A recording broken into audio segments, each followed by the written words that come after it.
Okay, we're live, and Wrath of Wood is already here. Look at that. Well, today, you already have the game open because you can hear the art. Oh, maybe you can hear the RTP music, or it looks like it's really quiet. Let's crank that up and turn it down in the game, and then I'll talk. Oh, it's so loud.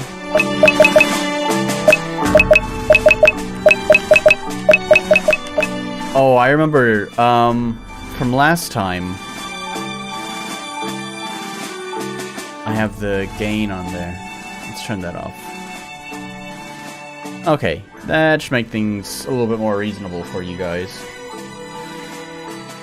Anyways, yeah, so, today, clickbait title, I have a couple of games that are not RPG Maker that, when I played them the first time, I own these games, so they're not demos or anything like that. One of them's pretty popular. I think everyone knows what's coming up because you can see it in the thumbnail.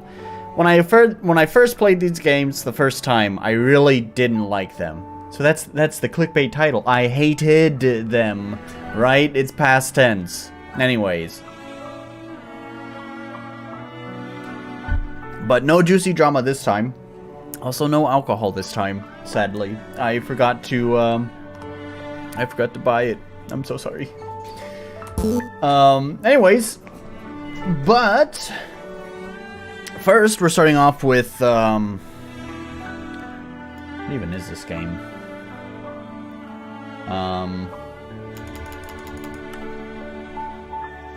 We're starting off with Destiny of Dionysus. Which page is pretty Spartan. Funny pun. The almighty king of the gods Zeus has chosen his son Dionysus as his heir.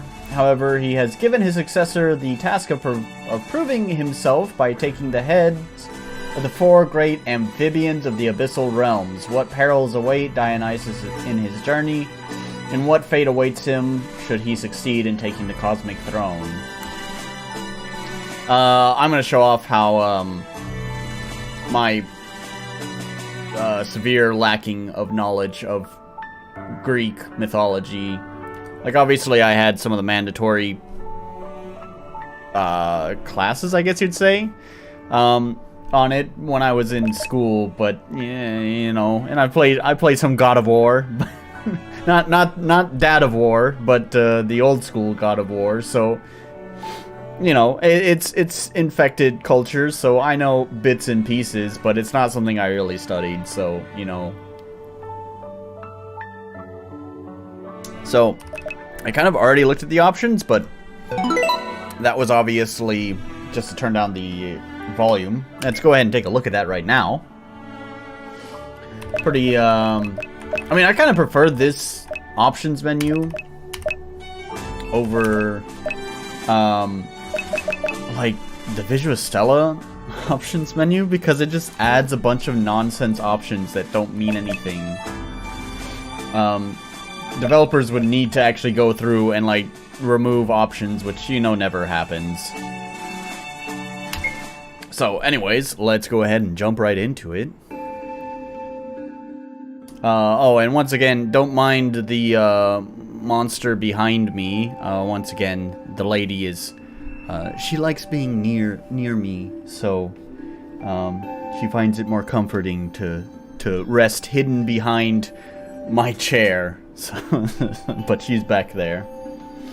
Oh, muses, answer my prayer and grant me the power to tell this tale. This tale of the creation of us all. Without further ado, let us start.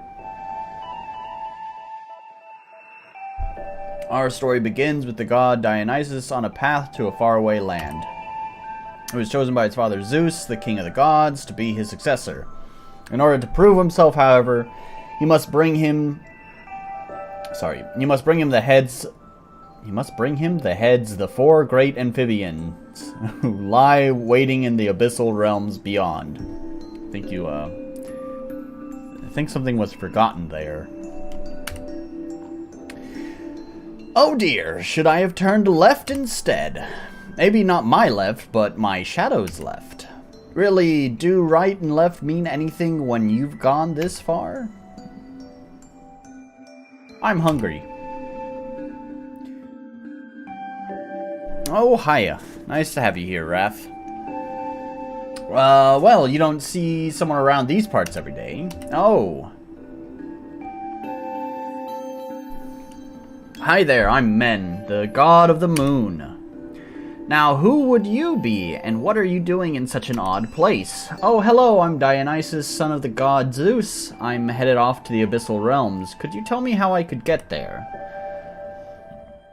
The Abyssal Realms? That's quite a place for a child of the King of Gods to wander into. What business do you have there? Father gave me a very important task. I must bring him the heads of the realm's 4 rulers. That's an extremely bold task, but I suppose you cannot go against the King of the Gods' will. I can show you the way into the Abyssal Realms, just follow me. Hey, wait for me! Come on, this way! Got those RTP sounds. Well, at least I can move. Can move wherever I want in this map. Do I have menu access? I sure do. What do we got going on here? Do we have any items? Nah. We got some abilities. Let's see if there's a good tutorial that introduces those to us. Or if we're left to our own devices on figuring it out.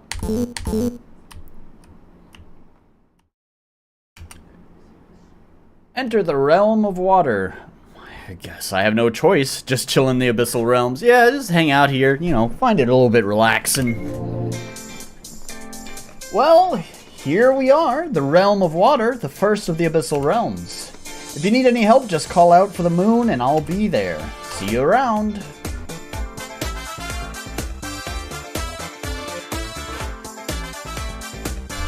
Pretty funky track. I know he was... I don't know if this is part of the... This is MZ, by the way.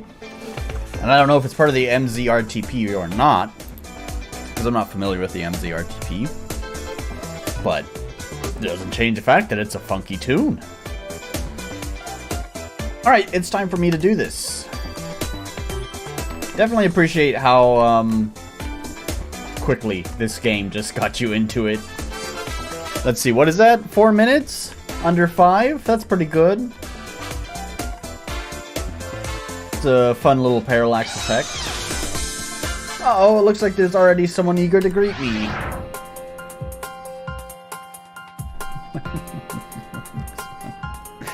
Looks a little jank to me. Zed.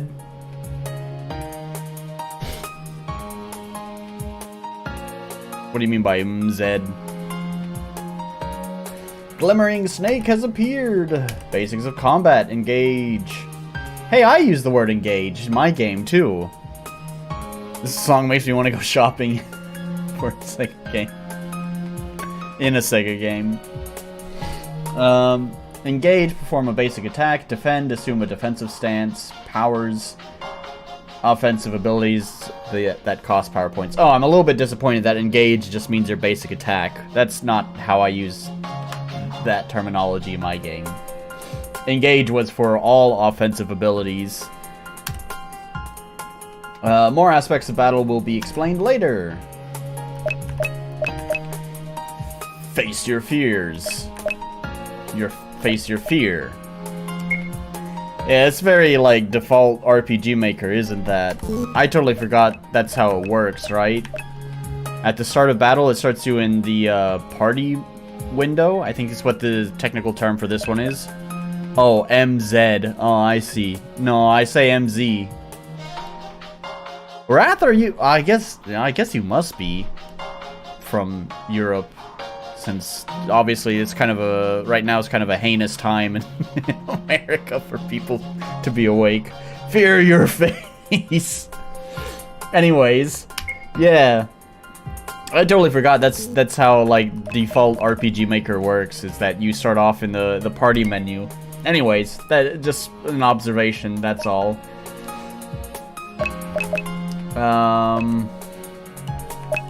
So engage is just our regular attack. I wonder why he decided to change the name. Like, for what reason? I guess, I don't know. It kind of adds a layer of confusion. Like, attack is a pretty clear term. Anyways. Powers. Deal solar type damage based on attack. You have the best Canadian province. Oh, that's right. I think you've told me you're from Canada, which is basically America. We'll do B for no reason.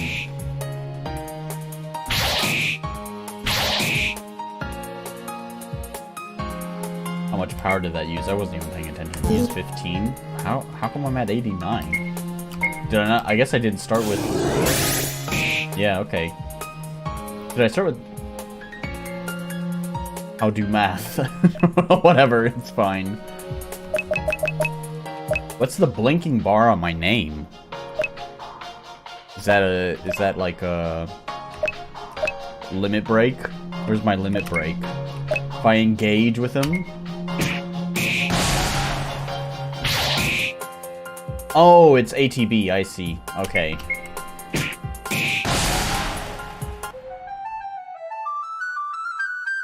It's like USA but less flavored soda pop.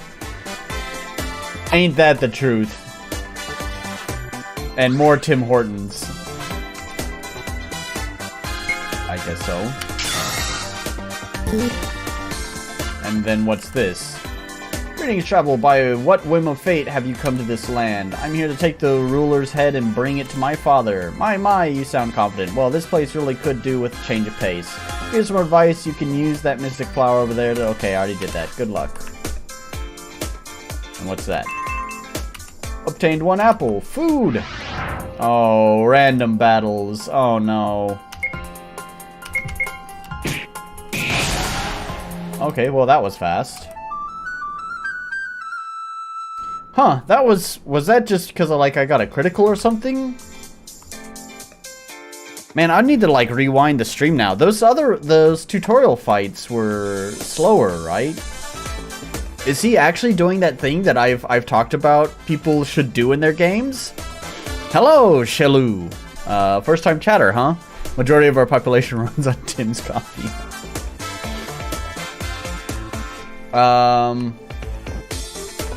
I think he did that thing that I said that developers should do, which is make your first tutorial fight, be a good sandbox for players to test out their skills and stuff. I think he gave the first fights more health than normal, maybe. Or maybe I'm just misremembering. Either one's a possibility. I wasn't paying that much attention.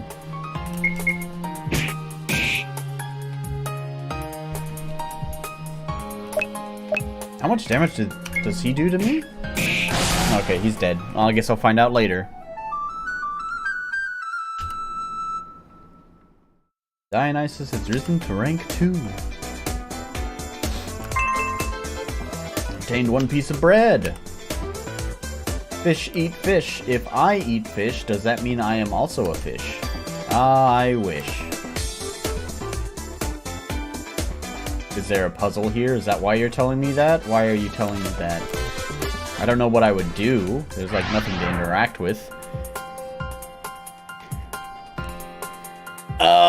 Hi, Shelou. I'm familiar with Omori.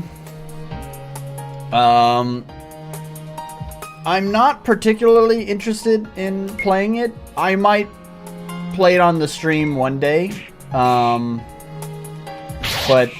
I think a lot of people, since there's some pretty intense fans of that game, and I think those intense fans would probably not be happy with my opinion based on what I've seen of the game, because a friend of mine has already covered it, and I watched his coverage of the game, and it's just, oof, doesn't look like my kind of thing. You eat bread, you become bread.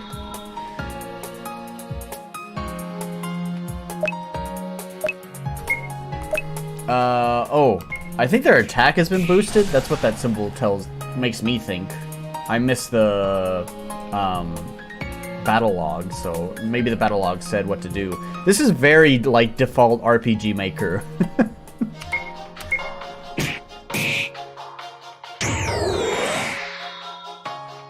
Yeah, it says players or the enemy's attack was raised. Mori was my favorite childhood game growing up. But he's not attacking. Which again, I think it's that default RPG Maker kind of thing, right? It's using the default AI, so it's just kind of using skills with like without much thought behind its use. There's no like real AI behind it. Activate the switch? Yeah, I guess so.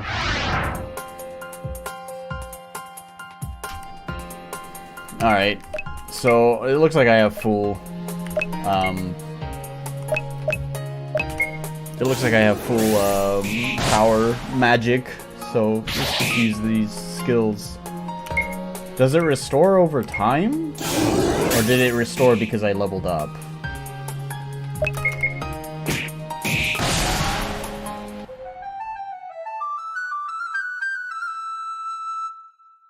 Dionysus has emerged victorious, received 35 knowledge. Those are funny little plants. I like that.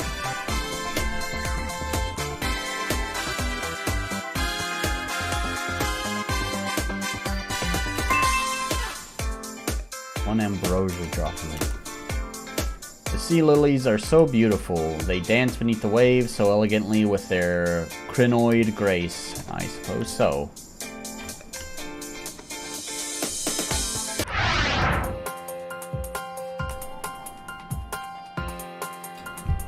Yeah, my power, my magic is still at the same amount it was before. I think the reason why it restored was because I leveled up.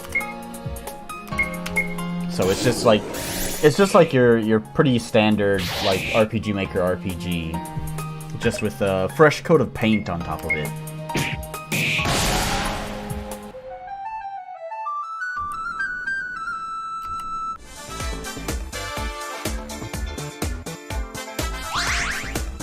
Life and power restored. Record your progress? Sure.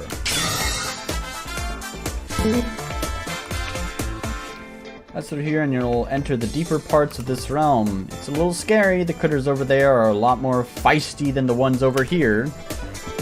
You're trying to take the head off the head of the realm's ruler. Well, let's hope those beasts don't take your head first.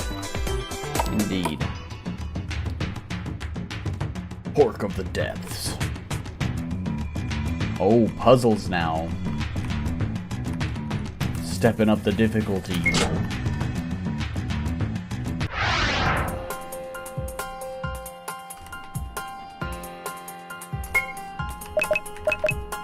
What's the name of this game? This is... what is the name? Destiny of Dionysus.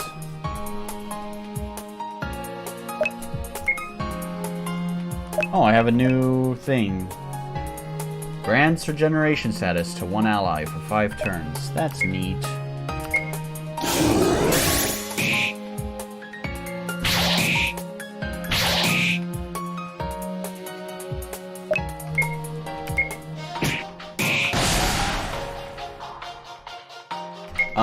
I don't know whether to feel thankful for this or not. It seems like the difficulty is tuned really low. Because, like, enemies are not a threat in the least.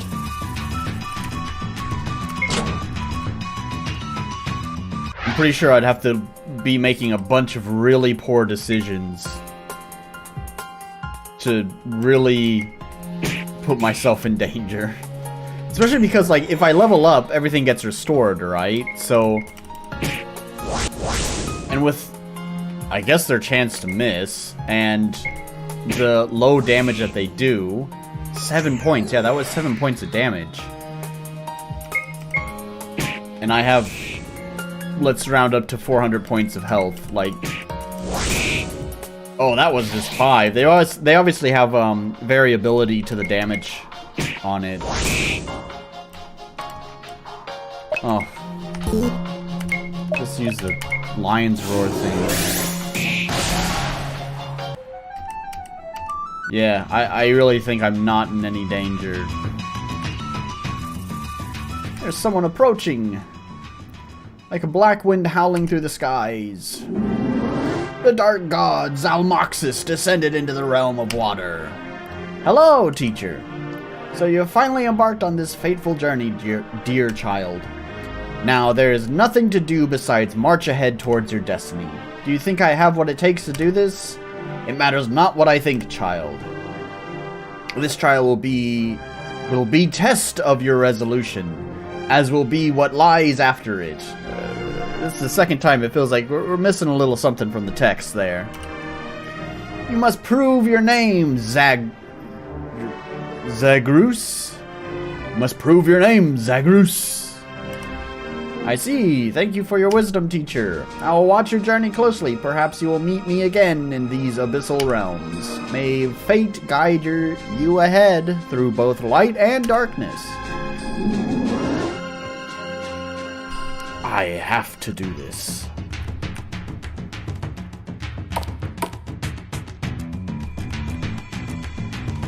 There's another fish there.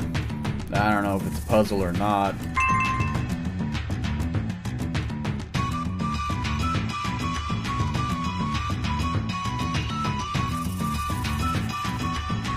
I wonder if it's talking...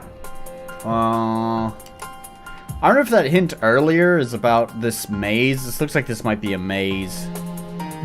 And so the hint is you follow the fish, basically. But it looked like I saw something sparkling, so maybe I don't want to just rush through the maze right away. If I wanted to collect everything. But now that I think about it, not really. Can you run? Okay, you can. I'm just gonna skip. I like the aww.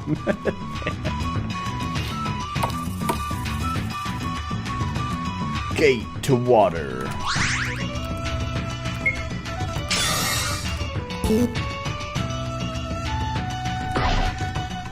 That was a fun little door animation there. Brickikikix. Cokes. I am Nun, ruler of the realm of water. I didn't expect you to look like that. I know what you are here to do. Zeus has sent you on a quest to take me and my brother's heads. It's nothing personal, you know. We will gladly fight you to the fullest extent of our powers, and I will readily accept my defeat should it come to pass. But are you truly ready to face what lies at the end of your journey? Perhaps we'll meet again. Nah, I'm good.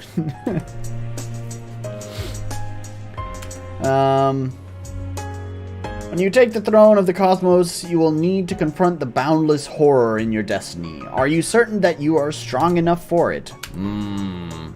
An uncomfortable feeling lingers in the air for several moments. Thank you for telling me. I'm sure that Dionysus can take anything. Huh? Hey there, want some help beating this guy? Of course. I also have something will be sure to let us win. Bro needs a proofread. Needs to proofread this a little bit. Oh, it's Zeus's lightning. This will be a battle between the primordial waters and heaven's light. Come. None, abyssal waters has appeared. You have awakened the power of mystic rites. Dionysus is a drunk god. I think you're right. I think I remember that. I think when I was in high school, I had to do a report on Dionysus. I can't believe I've forgotten that. He's the drunk one, right? He's like the god of debauchery. Right? Hang on, let's pause the timer. Just wait. Right? Dionysus.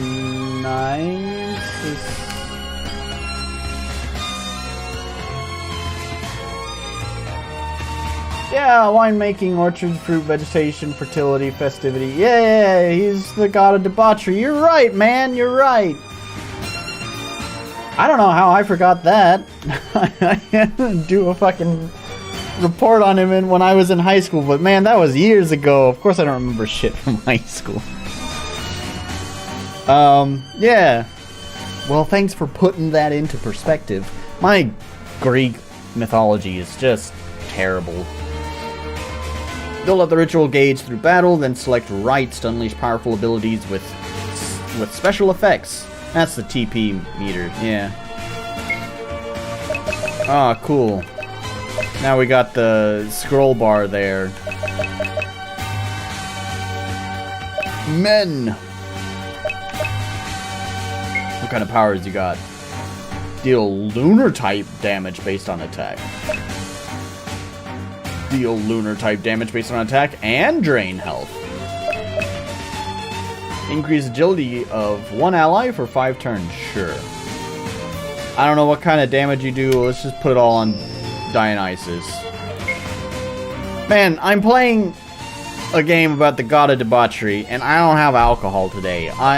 This could not be worse. Man, this is just, today is just a terrible day.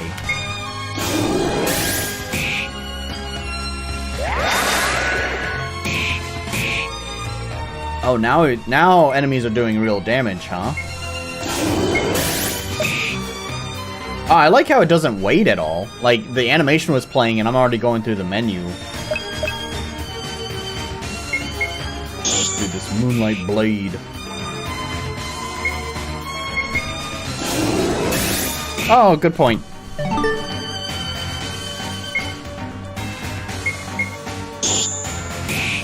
Look at you, D7. Keeping me in line. Good man. That's what I need my audience for, because I just forget everything.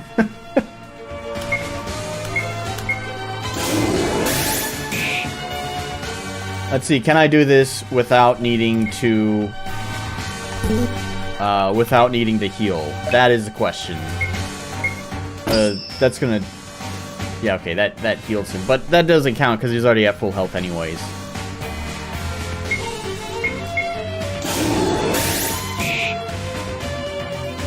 Alright, Dionysus is over 60. He's not over 60 yet.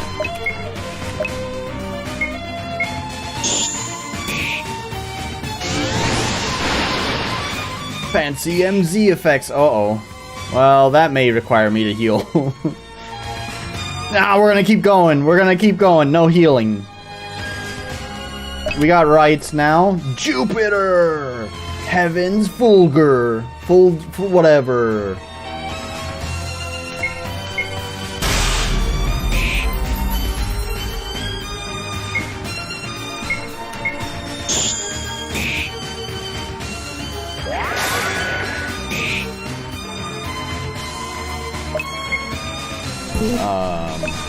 Yeah, still not there yet.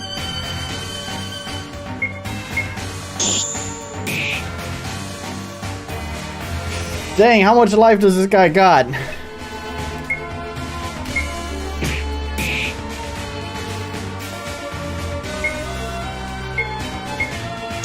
Oh, he's over 60 now. He's not, but he still has some MP left, so... do that. Ah, see, now he's completely ignoring the other guy. I wonder, is that just luck that he's not targeting Dionysus? Or was the battle actually, like, was there actually some thought that went into this? There's a little bit of forgiveness when the player's low health, that it changes targets.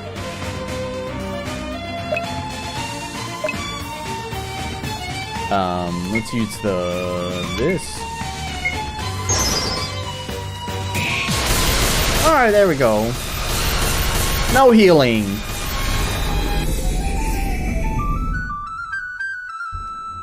Dionysus has emerged victorious.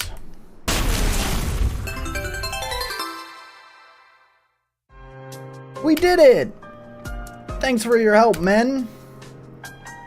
So we're going to the next abyssal realm now, right? You want to come with me on my journey? That's great. Well, it certainly does sound more fun than cycling through the skies over and over again. Let's go at once, then. Sure. Well, didn't mean to save twice. There we go. Meanwhile... Ooh, cutscenes. Some jank-looking art. The ruler, the protector, the purifier, the avenger of evil deeds, the father of all, the god of faith, the almighty, Zeus, strides forward, walking into a garden. Is that a garden? That just looked like space. This just looks like space. Save harder. Next time I'll make sure to do 3, 4, maybe 500 saves, you know? Ah, dear Persephone, I see you're taking good care of your flowers. Indeed, they look beautiful, truly fitting for this great day. Our son has taken his first head in his quest. Is that not amazing? You really have some nerve. Seemingly not content with marrying me to the underworld, you send my precious son into the abyss to do bloody battle against ancient gods. Now, let's not look at it so pessimistically. Do you not believe in him? I believe that you must mind your own damn business. Haha, everything is my own damn business, darling.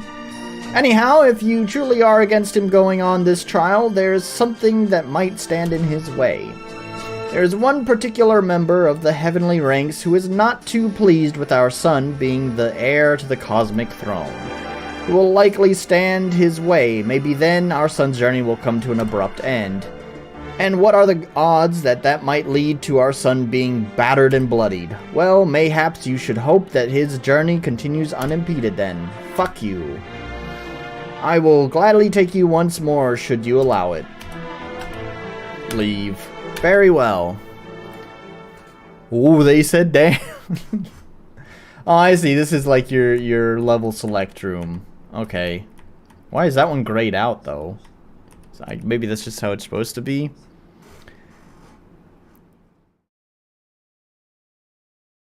And the funny thing is, this game is just so... Like, it has its own coat of paint, right? They did all this custom art. But it plays so, you know, typical turn-based JRPG, right? I don't know if I have much to say about it. It's kind of one of those things. It's like, it's inoffensive. It's not really thrilling. I'm not really feeling very entertained. In fact, I keep looking at the timer hoping that, you know, time is up.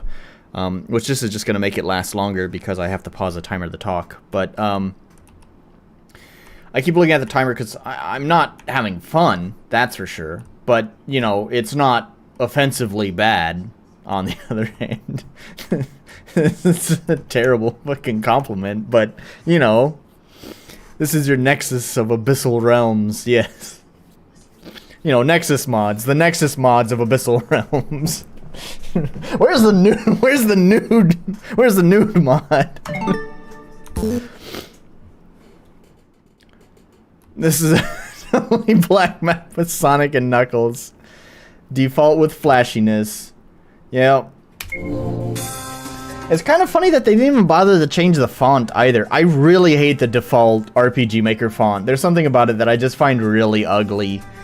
Like, it does its job. And it does its job in the most unappealing way.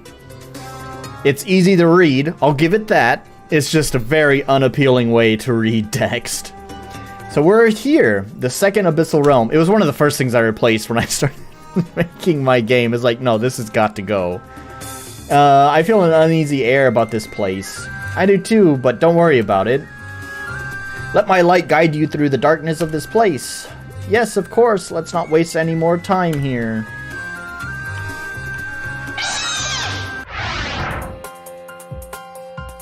Wretched snake has appeared. Rat legionnaire has appeared.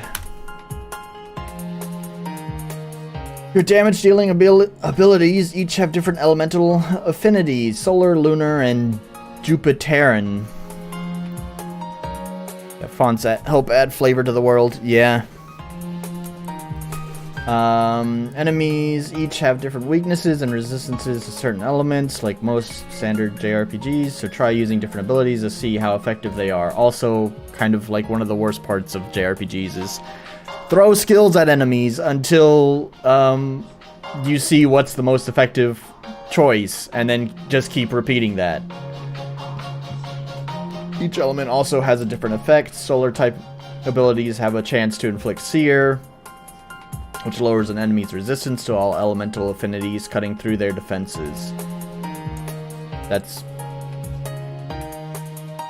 a little bit strange, but also okay.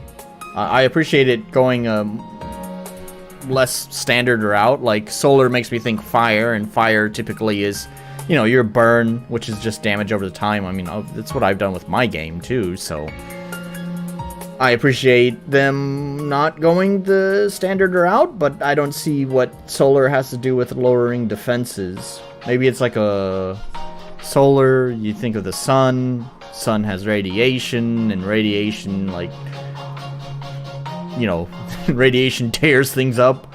The atoms rip right through you. I don't know. That feels like a bit of a stretch. Lunar type abilities have a chance to inflict Confound, which lowers both attack and will, reducing enemies' total offensive power. Jupiterian abilities, the words came out of my mouth, but I didn't process any of what that previous message box said. Jupiterian abilities do not inherently inflict a debuff, but most enemies have a weakness to this element.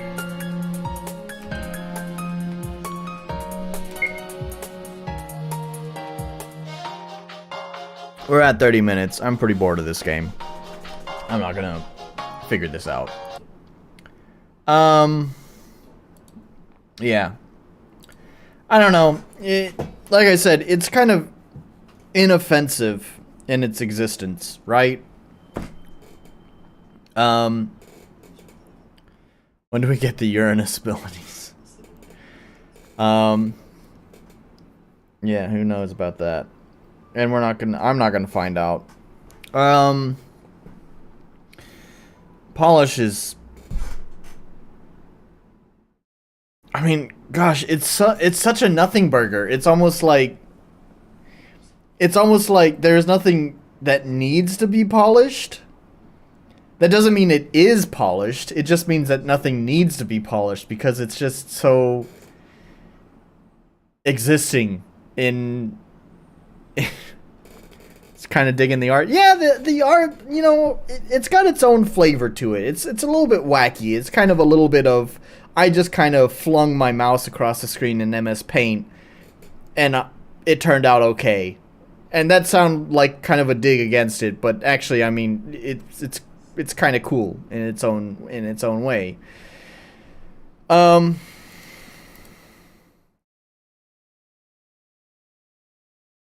don't know, like, you guys decide. Does it get the polish point? It doesn't get the accessibility point because it didn't have rebindable keys. And it's RPG Maker! It's the easiest thing to implement. Clarity. Yeah. Ooh, that's an apostrophe one. That's not what I want. Balance. Seems fine, honestly. I mean, it's a little bit on the easy side, and technically I include that in the balance score, is whether it's too hard or too easy. So I'm tempted to, like, give it a 0 for being too easy, but I don't know. The boss was okay. It's fine. I'll give it a point for unique identity. So I don't know. That's fine. That's fine. 4 is totally okay. Yeah. So, anyways, okay, we're done with that game. That was Destiny of Dionysus. We're gonna move on to the next game, but before we actually do that, I kind of wanted to follow up really briefly on Red Trigger. So I played Red Trigger last stream. Last stream was a lot of fun. This one seems like we're gonna have a little bit more chilled out of a time. We probably need that. So I played Red Trigger last time. I think a lot of us actually kind of enjoyed this game. It was pretty good. It had quite a lot of bugs going on, but nothing game-breaking, right? So, yeah, I don't know. It was a good game. And the reason why this game exists is basically the devs here, Bold Spirit Game Studio, wanted to remaster this game because it was originally a student project that came out in 2016, which you can see there. And they remastered it because they wanted to do a sequel. So they decided to remaster it to kind of, you know, get some buzz around the game and to help promote their Kickstarter. Unfortunately, I have bad news to share. And that is that they decided to go ahead and cancel the Kickstarter due to not really seeing the potential of reaching their goal, which I think is a real shame. Their goal was $20,000 Canadian, $20,000 Wrath of Wood, 20,000 maples, you know. And they were at this. Yeah. They were at this out of their goal. Or wait. Is that pledged of...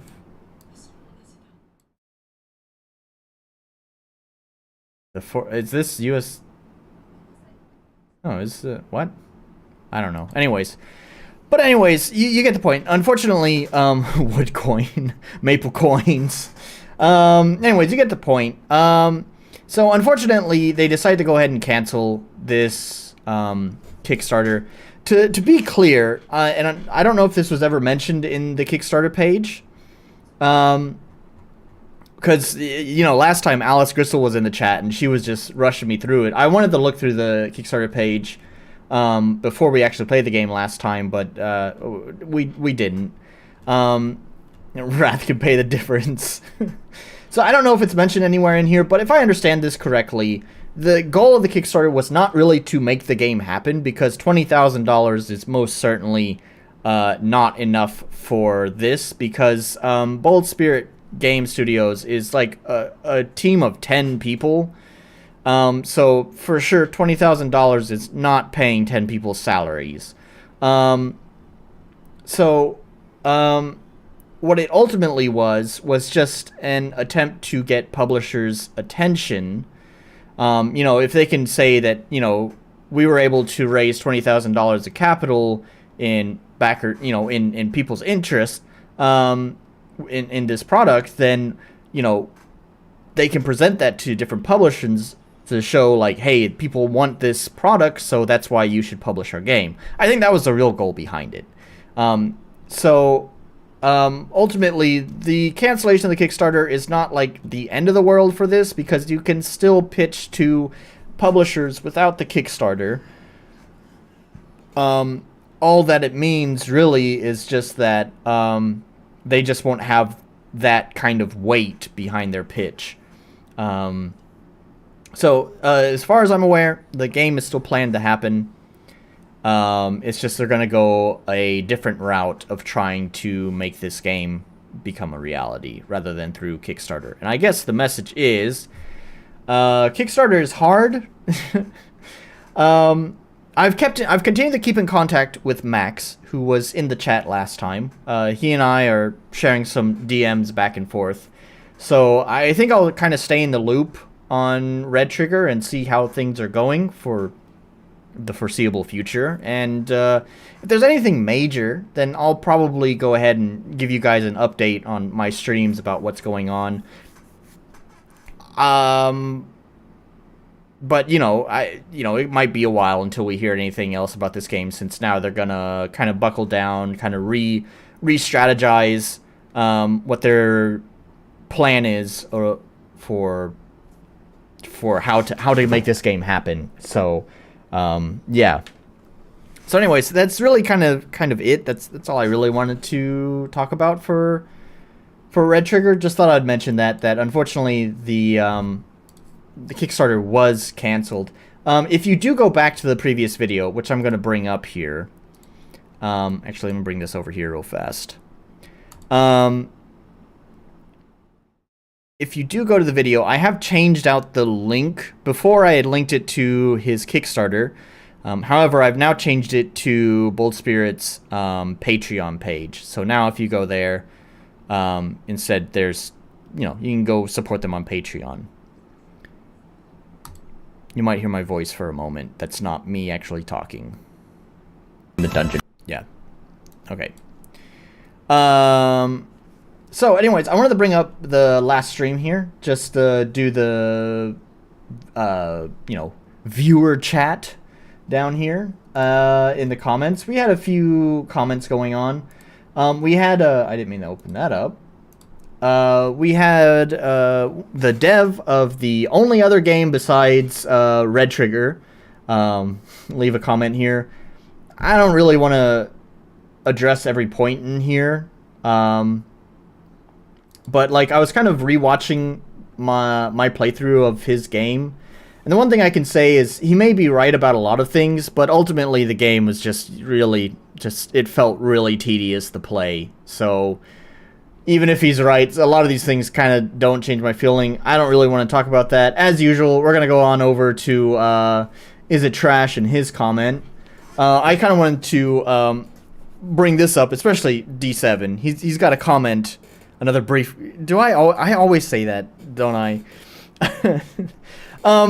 We have Is It Trash Woo TBM leaving a comment here. He's got one. He's got a message for you, D7. I think it's a good one. So we're just gonna skip right to the drama. He doesn't even talk about Dungeon Path anyways. D7 pirating the game. D7 may not be the hero we need, but he's the hero we deserve.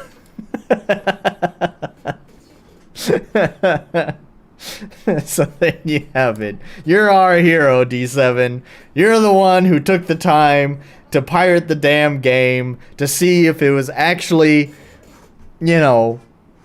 worth it. So anyways, not the hero we need, but the hero we deserve. And his hot take on this. The dev and devs like him should be happy that someone cares about his game enough, about his game to pirate it. At least someone is playing it. I agree with this point, but there's also a lot of nuance to it. I'm not going to get into it, but the broad strokes is, yeah, that. I'm glad this $15 argument is here justifying my channel's reasoning for hunting down people like Ballad of Radolf, which, ooh, can we bring that up? Since I haven't featured Ballad of Radolf on here, we gotta get into the nitty gritty of the lore here. Make sure everyone's up to speed on the lore. Ballad of Radolf. Geez, Steam didn't even want to bring it up. Okay, here we go. Here's Ballad of Radolf, which I think was one of the first games he had played on his channel, WooTBM. And yeah, just oof. Just oof, my man. Just oof. Wrath the Pirate. So anyways, yeah. So there we go. We're caught up on the lore. This game is a commercial game, but it's only 350 yen, which is what, like $2 or something. It should be worth nothing, but anyways. Yeah, and here, oh, and then he says, but man, at least the game only costs $3. So, but yeah. Why is the demo available? I talked to him about this demo thing. So let's see, what did I say specifically about the demo?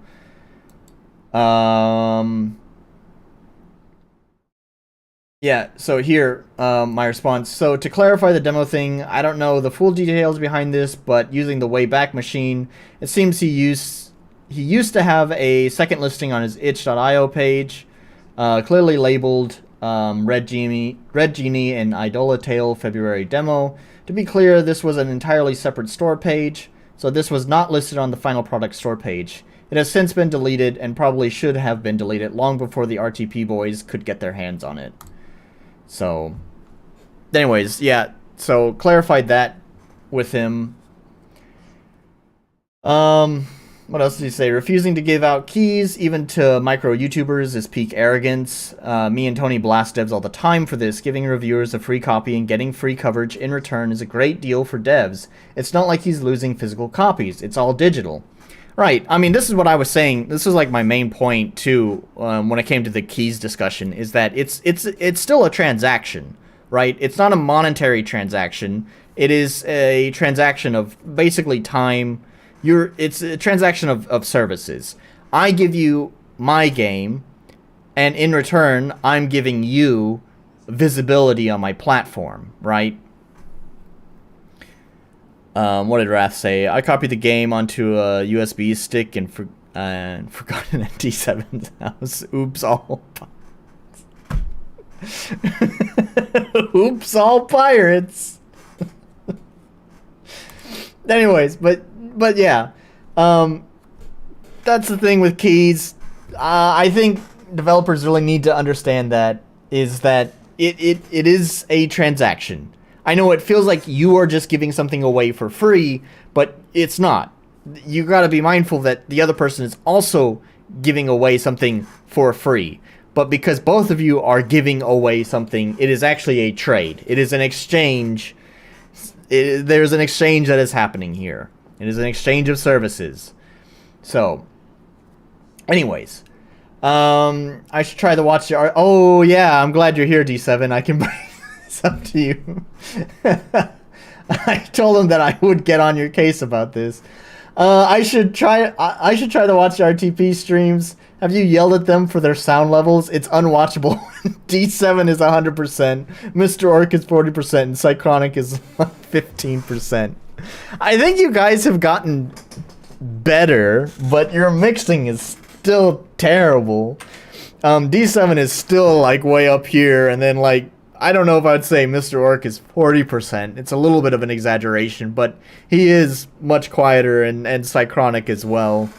Although Cychronic's microphone is also just god-awful. Like, there's a lot of, it captures a lot of the room, you know? So, it sounds like he's speaking through like an Xbox headset or something. Red Trigger. Yeah, I'd say this game should cost $1. It's just too short and minimalist. I don't know if I agree with that. There's a lot that see, so here's the thing. There's a discussion to be had here with like pricing. I'm of the mind that pricing also kind of sets expectations, right? I've told this story probably a couple of times on this channel where, like, long ago, I don't know, I was a teenager, I worked in a estate sale. For the record, that's just like when someone dies and no one wants to take their stuff, all of their stuff needs to be sold off, right? Otherwise, it just goes in the trash. So anyways, I worked in a estate sale, and the guy who was kind of running it, like, it was open for a few days. And we had a bunch of these, like, really ugly paintings that mostly came from, like, no-name artists that we really need to get rid of because there was a bunch of them. They took up a lot of room, and, like, apparently, I don't know, it doesn't matter the reason. They needed to go is the thing. But they are all marked really cheap because they're no-name artists. No one knows who they are. They're kind of ugly. And so it was, like, the last day. It was the morning. Basically, none of these paintings had been sold. And so, like, the guy running this whole thing was like, he was like, watch this. He goes over there, he takes off the old price tags that were like, you know, $10 or whatever, and he marks them up for like $70. And then by the end of the day, they're all gone. Because the thing is it's just how we perceive price. It's weird, and it's a total fallacy, right? But it's just a psychological thing, right? When we see cheap, we think low tier garbage, right? When we see high price, we tend to think, oh, that's quality, right? So when you price your game low, you're telling people, oh, this is low quality. So my argument is that, like, yeah, you as the customer may feel like this game is worth $1, but you're hurting yourself by doing that, because a lot of people are going to see that and perceive it as a low quality product. and they're going to be less interested in it.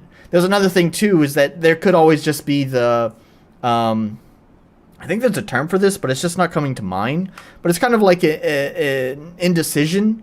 Like when it's so low of a price, you're always saying, oh, well, it's so low, I can always just buy that later. And that just keeps being postponed more and more. Like, it's like, oh, I'm buying some games now. Oh, I could pick that up, but yeah, you know what? It's so cheap, I'll just pick it up later. And next time comes around, picking up some games, they're like, oh yeah, that game, oh, it's so cheap. Ah, well, you know what? It's cheap, I can pick it up later. And so on and so forth, right? There's just so many reasons why you want to price your game higher. Now, I have nothing to back this up. I have nothing to back this up, but, you know, I feel like, and I hope that whenever, because my plan is to price my game relatively high for an RPG Maker game, and we'll see if that comes back to bite me in the ass. And maybe I will be here a year from now eating my own words. Who knows? But pretty sure. I'm pretty confident when I talk about with these psychological effects of seeing prices. Well, just all the psychology around that. You're doing yourself a disservice when you price the game too low. On the other hand, this is not in defense of the Red Genie game. It is, with everything, it needs to be done in balance.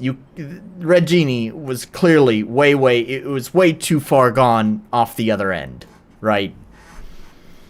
What did Wrath say? I was at an estate sale once. It was like a name your price kind of thing. They took every offer. Yeah. This is sort of off topic, but yeah. I mean, it was kind of like that. Like, you know, estate sale, like, the main goal was just kind of to sell everything and make a little bit of money, right? For whatever company was running this. So, you know, the nice thing about the estate sale was that the way that this company ran it, there's nothing like, it wasn't quite like that where it's just like you name your price. It didn't work that way, but you could go in there and haggle with them if you wanted to. There's a couple of things at that house that I actually wanted myself. I got, now that I think about it, I think that's where I got my SX70 from. The SX70 is just the coolest fucking camera that has ever existed, and it's a shame they're not made anymore. Where's the SX70? So this is the coolest fucking camera just ever. So this looks like, you look at that and you're like, what the fuck is that? But actually, you grab right here, just this, oh, you can't see it. There we go. So you're looking at this and you're looking at like, what the fuck is that? But you grab right here and you pull up on it and it unfolds into a Polaroid camera. It's an instant film camera, right? The SX70 is such a cool camera. This one, I like this one more, but it doesn't have autofocus on it. You want this one, right? Because this one has the autofocus on it. And focusing these things is a real bitch. Anyways, yeah, it was. I think it was at one of these estate sales that actually I got my SX70, and I love that thing. Basically, up until I left America, all my camera equipment just got left behind. By the way, I went to school for photography, so yeah, by the time I left America, I was like not really into photography anymore. In fact, actually going to school for photography made me just kind of really hate it. So I kind of mostly had stopped taking pictures at that point. But anyways, yeah, at that estate sale, you know, I since I was working there, I kind of already got the employee discount, but even then I was able to haggle with the guy and was like, I'm just a kid, man. And it's like, no one knows what the fuck this camera is. Let me go ahead and just get it real cheap. And he's like, fine, whatever. No one makes film for it anyways. Except that's not true. You can still buy official Polaroid film. Because actually, these SX70 cameras are like still really popular. They are fun to shoot. They are so cool. So yeah, you can still buy film for the SX70 because, like I said, they're popular. They are cool cameras. Anyways, that's so off topic. Let me get caught up here. The only foolproof way to sell your game is to pay people to play it. The only full. What's the 420? Oh, ha, ha, ha, ha. Okay, I got it. Never mind. Anyways, is there anything else?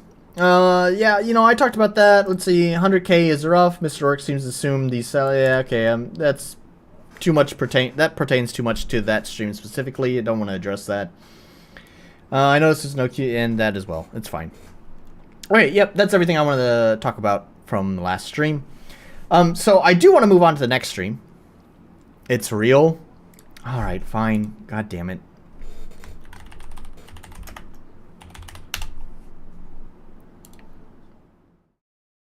Oh, you're right. Yeah. Okay, so that one's also one of the folding ones, right? Because this is just like the light box, and all it is just like a rubber or leather. I don't know what the material is. Thing. So it's obviously soft, so it can just fold up. Looks like none of these are show it folded up. Maybe you can't fold it up. No, that's definitely a door on it.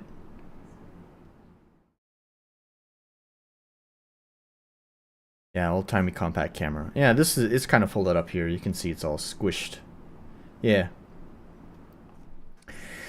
Yeah. Polaroids are cool stuff, man.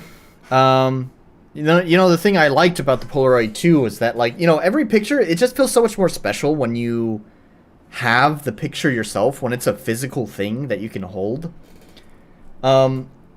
I think that was one of the things I always liked about my Polaroid, is that those cameras were just for me and, like, the people around me. Like, it's not for the internet to see. I technically could scan it and upload it, and I think I did do that with some of them, maybe.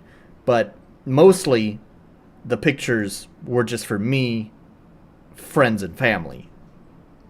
Which is kind of different from, you know, I'm going to sound like a, you know, a boomer here, but it's a lot different than what pictures are for now, right? It's all about sharing online. So yeah, it's so different. In fact, actually, you know, I still like taking pictures with my own phone, of course, and I used to, for a long time, actually just prefer going to, like, a store and getting some of the pictures printed. I mean, technically, yeah, they're still digital, but it's just something so much nicer about having the actual picture. It makes it feel so much more real and makes the memory feel, well, real. Hello, Native Cloud. Nice to have you here.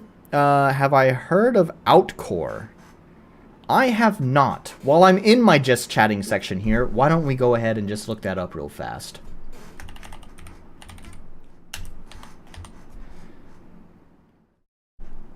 Outcore. This looks like one of those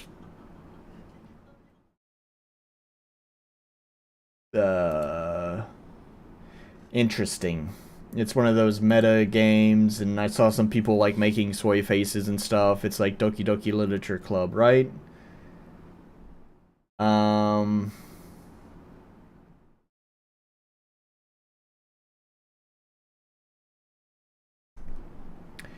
I'll see. I'll look into it some more. Maybe after the stream. Don't look at spoilers, though. Alright. I don't know if I'd ever make it to any major spoilers on these streams. I haven't seen you chatting here before, so don't know if you're new or not. But the way that I normally play these games is, you know, I only play it for the first 30 minutes to, you know, make an impression on me. And then that's that. And, ooh, wait, that should be a 1. So sometimes that works out. Why did it not change it to 1? Oh, no, that should be not... Sorry. There's also One Shot. I know of One Shot, definitely, for sure. Maybe one day I'll also preview One Shot. It also looks like it looks like a game that I'm not really that into. But I'll give it a look. Not today, though. I already got my games picked out, and I want to move on to the next one. Now that I'm done chatting about taking pictures and cameras and stuff. Anyways, let's close out of that. Yeah, we're done with red trigger and that. So the next game. So the next game I want to... Oh, where's the store page? Why is the store page not here? We want the store page first. Okay, so this is Anima Gate of Memories. This is another game, actually, coincidentally, that also released in 2016, which I believe was the same year Red Trigger released. So this is another game that I had actually purchased myself a long time ago. Because I think at the time I was kind of on like a character action game binge. I was playing a lot of Bayonetta, I was playing a lot of Devil May Cry, and this game kind of looked like it was one of those kind of games. So I had picked it up, and unfortunately, I was not able to play it. So I'm weird when it comes to camera controls, especially when it comes to things like character action games. I prefer to use a controller and not keyboard and mouse. And when I use a controller, I have to have the camera x-axis inverted. So, unfortunately, I was not able to play this game because they did not have the option to invert the x-axis, and I gave it the old college try, but I just couldn't manage the camera. I'm weird like that I have to have the x-axis inverted. I don't know why I'm weird, but that's just how I am. A lot of games are at least nice enough to provide that option, though I'm sure it's less used than inverted Y. Anyways, it's a problem. And what made me more annoyed was not necessarily that. You know, if it doesn't have, inverted X, no problem. I'll refund the game. I can go play other games. Plenty of other games to play. However, I was kind of naive and dumb. This was, 7 years ago? This was 7 years ago. I was a little bit dumber of a person at that time. And so naively, instead, I decided to go to the community boards, I think, and I was just like, hey, is there any sort of like ini file or something I can configure to invert the x-axis? I really need that. And the devs were like, oh, no problem, man. We're gonna patch this in the next patch. It's gonna come out soon. And I was like, oh, okay, well, then I guess I'll just hang on to the game, and once the update comes, I'll get to enjoy the game. And the next update came, and there was no inverted x-axis in it. And it was like, I went back to the message, and I was like, hey, man, so about that... And they're like, oh, yeah, no problem, man. We're working on it. Don't worry. We're going to get that inverted x-axis in there for you, man. And needless to say, it never arrived by the time I gave up on this game. The frustrating part that made me hate this game, that made me angry with this game, was the fact that because they had promised me that this was going to come and make the game playable, I wound up just waiting and not refunding the game. That was the thing, right? Like, if they just said, oh, it's not gonna be, that's not our plan, we're not working on it now, then I probably would have just refunded it. But I decided to hold on to it. It went past the 2 weeks that you're allowed for a refund, and then I couldn't refund it anymore, and then I was stuck with the game. So I haven't played it since then. Yeah, I kind of have some bitterness towards this game and the developer for that, because it's just kind of a shitty thing to do, really. But, it's been many years. Maybe they did finally patch that in. Who knows? We'll find out. If it's not patched in, I'm not going to suffer for 30 minutes with normal x-axis. I'll just play with keyboard and mouse instead. Probably something I should have done back then as well, but... hey, like I said, I was a dumber person 7 years ago. So, anyways, the reason why I also picked this game, however, is because they are working on a sequel. Haha, go figure. This is a very similar story to last week, was I picked out an old game that also launched in around 2016, that was also trying to do a sequel, and funding it through Kickstarter. The thing that's kind of disappointing to me, I'm a little bit sad to see this, is that their goal is much higher than Red Trigger, and they're gonna reach it. They're gonna reach their goal, right? They've already earned more money than the Red Trigger Kickstarter had earned, and I'm sad about this. I'm sad. Red Trigger only wanted 20,000 maple coins, and they didn't get close to that. But this game, on the other hand, you know, you throw in, you know, Genshin Impact lookalikes with waifus and stuff, and then of course it sells like hotcakes. So yeah, I'm a little bit sad about that, but I'm not gonna lie, this looks pretty good. So yeah, let's hope that it's a good game, and let's hope that the devs are not so shitty as to lead on their customers. But there is that past to contend with. That was 7 years ago. They're new people now. They are also smarter people than they were 7 years ago. Just like me, I'm a smarter person than I was 7 years ago. So let's just hope that they don't lead on their customers that way.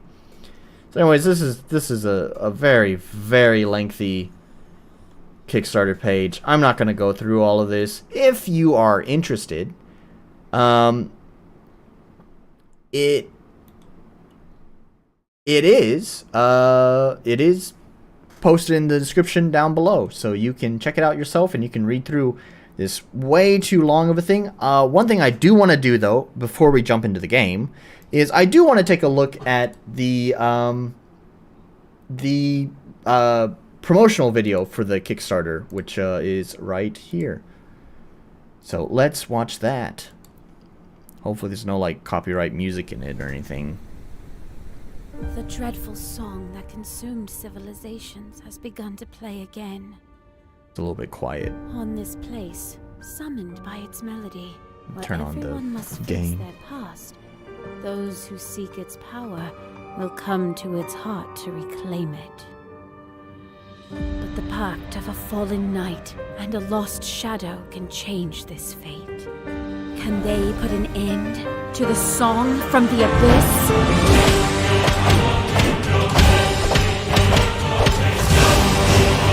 We got some of those weapon hits in time with the music. Those weapon impact sounds are really weak to me. They don't mesh with the music very well.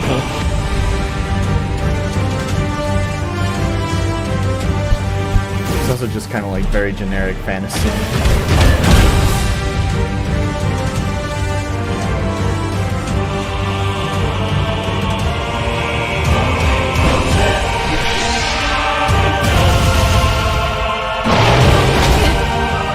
The game looks good. Is that demon wearing a tuxedo?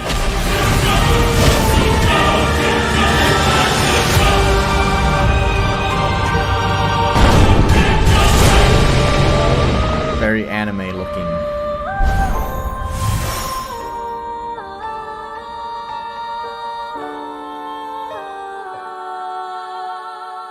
There we go. Yeah, looking pretty good. Looking pretty interesting. I don't know. I'm kind of excited for it based on that trailer. We'll have to... I mean, I'm sure that Kickstarter is going to get funded. We just saw it. There's like 26 days left on that Kickstarter. And they're like, what is it? Like 3/4 of the way, maybe 2/3 of the way through funding. So I'm pretty sure they're going to go ahead and reach their goal. But, yeah, well, I guess we'll have to keep our eyes on this Anima. Anima Gate of Memories, the Anima game. Clear your bowels. Anyways, yeah, so this is the first one in the series. Now, I do believe, actually, there was a sequel to this game that came after this one. So, actually, the one that they're trying to Kickstarter is the third game in the series, maybe. So, anyways, let's find out what the first game was all about. Let's see if they ever patched in the inverted X thing. We'll bring out the controller here. We got that, yeah. So let's crank that up. Yep.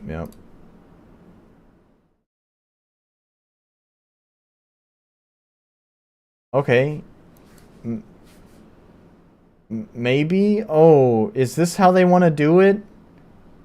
I'd like have to manually invert it, maybe?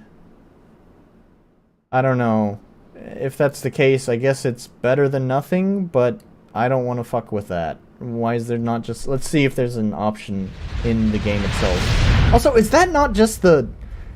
Hang on, that... Sorry, oh, holy shit, there's a monster here. Doshitano? Oyasumi?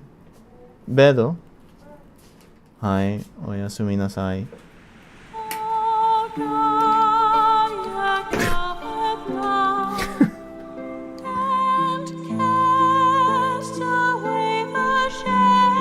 Okay. This title supports autosaving. Alright, let's check options.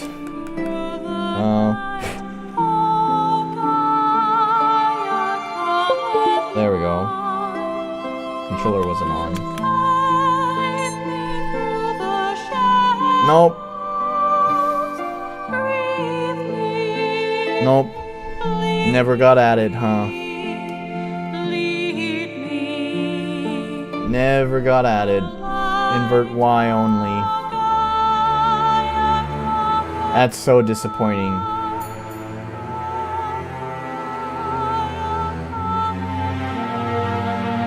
Nani?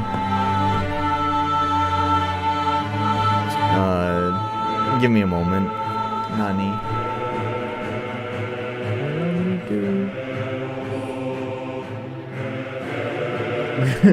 Good night. Coco. Under.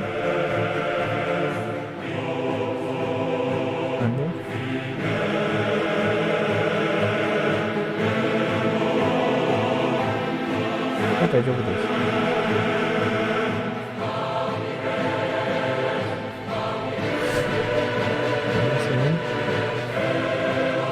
Maybe. Right.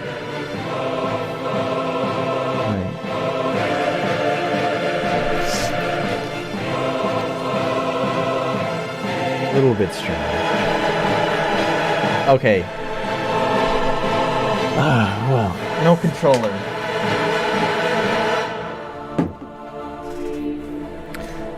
And we'll start the timer too. Or not? Why is it not? Hang on. Why is the timer? Oh no. Did live split crash? It does this sometimes.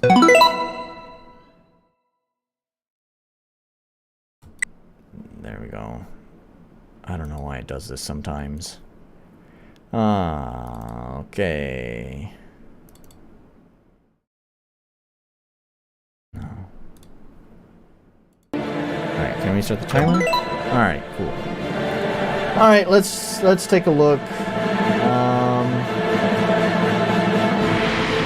Oh, I still have the gain turned on. There we go. Let's turn that off again. So it should be a little bit quieter. Graphics. Got all that set up. Gameplay. That's fine. Alright. Oh, continue. Oh, see? It still has my save from long ago, huh? Maybe? Is this my save from long ago? I don't know. Or is this the beginning? This place is devastated. I didn't think that the war had already come this far. Ignore that nonsense, baby. What mankind does Baby. doesn't concern us.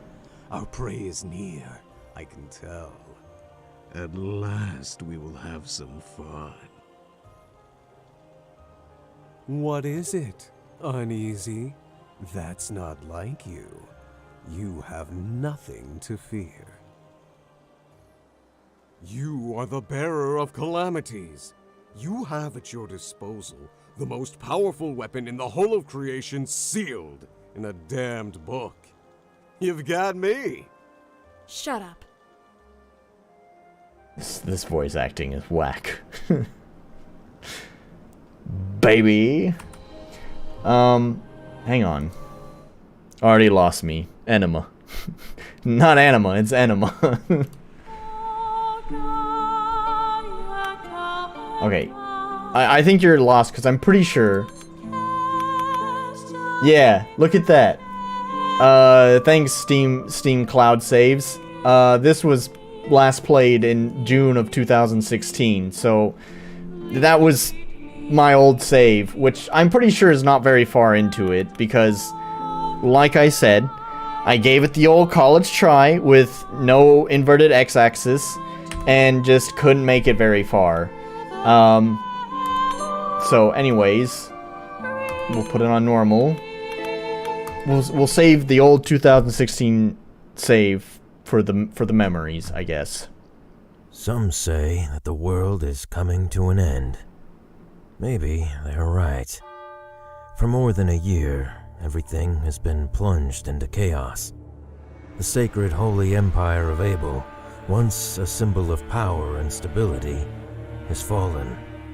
Broken and fragmented, the nations that were once part of it sought after the empty throne, and now the shadow of an insane war threatens. Insane war.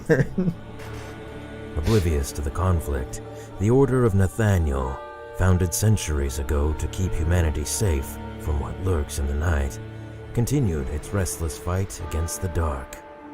Over the ages, the Order waged countless secret wars, always hiding from mankind that the monsters who walked among us, our darkest fairy tales, were still there. And then, 2 days Something ago, happened. Something unexpected happened. Oh, sorry, While unexpected. the Order was negotiating a way to stop the upcoming conflict with the warring states, the Red Lady, a high-ranking member of Lady. Nathaniel, stole one Kind of the of funny artifacts name. that the organization had sealed in the dark long ago. The Biblos, a book written with the blood of the founder of the Order. Nobody knew why she took it, nor the importance of the artifact. But I, Romeo Exet, leader of Nathaniel, did. They waged secret insane wars. I was forced It's to insane! Sorry, this organization to fucking recover it YouTuber. lost. What's his Fate would name? have it, amongst all of those After ages, this, let's see if I can a remember. girl with no name, a cursed child bringing calamity with her. Who would find it?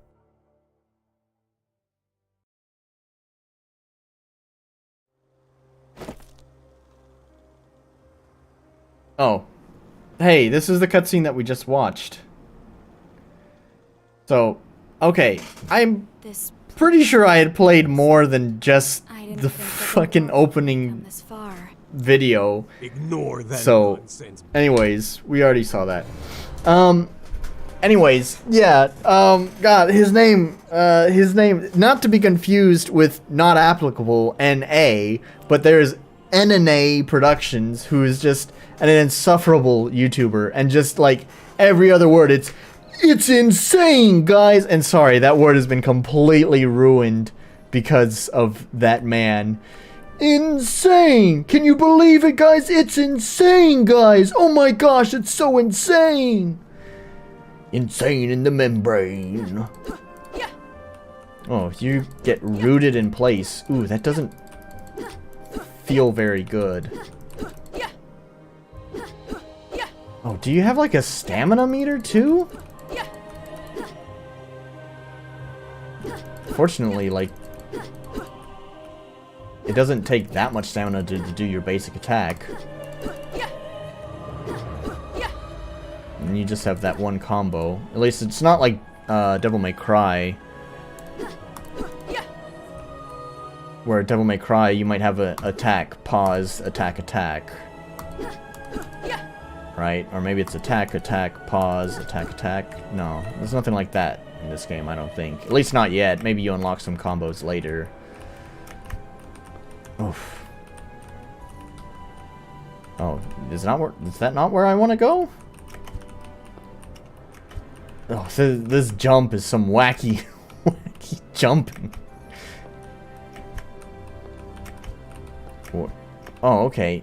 Oh, okay. You just ignore the ladder. Just jump. We don't have time for ladders. There's a purple glowing thing here. That's probably important. You can use equip consumable items in the items menu. Press I. I is way over there. Why is it way over there? Now press E. Okay, E is fine. Select a slot. There. Usually moving while attacking feels better, generally speaking. Although I'm trying to think. I just recently played DMC, which is the Devil May Cry that everyone hated. And for the record, man, if you were someone who liked Devil May Cry and then were angry because of DMC, welcome, Bearer of Calamities. I hear you, man. But just give it a chance. Don't look at it as a Devil May Cry game. Just look at it as a cool character action game. And it is so good. Not as a Devil May Cry game, but as a character action game. It is so good, man. I replayed through it and I had a lot of fun. I'm trying to remember. I think a lot of the skills do root you in place, but it didn't feel bad to get rooted in place when you did the attacks. I think it's because there's a little bit of lunge with it, maybe? I don't know. I'd have to go back and like analyze it. I missed what the Red Lady had said. Welcome, Bearer of Calamities. I knew they would send you. Unfortunately, you've come too soon. I have not finished yet. Lady, in recognition of your years of work for the Order, I will give you a chance to surrender and return the Biblos. Man. They didn't even like do mouth flapping for talking animations. Like they just stand there in their idle pose. Man, they didn't even like, at least animate them like a it's just they're just there. As pragmatic as ever. Well, I didn't expect a greeting from you. Oof, man, it sounded like the microphone clipped on that lady. I need to turn this up in my headphones a little bit. Sounds like there's some poor mic discipline going on with these. What have you done with this place? It definitely sounds like low budget voice acting. Make no mistake, Bearer of Calamities, I had nothing to do with the destruction of this city. Its inhabitants left before the armies of the Empire arrived. To prevent them from taking it, the people set it on fire and killed everyone who wanted to stay. Turn-based conversation. Is it laggy? Was it kind of lagging earlier? It's probably an OBS thing. I've had this problem for like as long as I've been doing streams. Is that for some reason OBS with 3D games is just laggy. It's not laggy for me. You can see, I don't know with bitrate and all that what it turns into, but at the top left corner of my screen you can see my current frame rate in the game, which is at 63 FPS.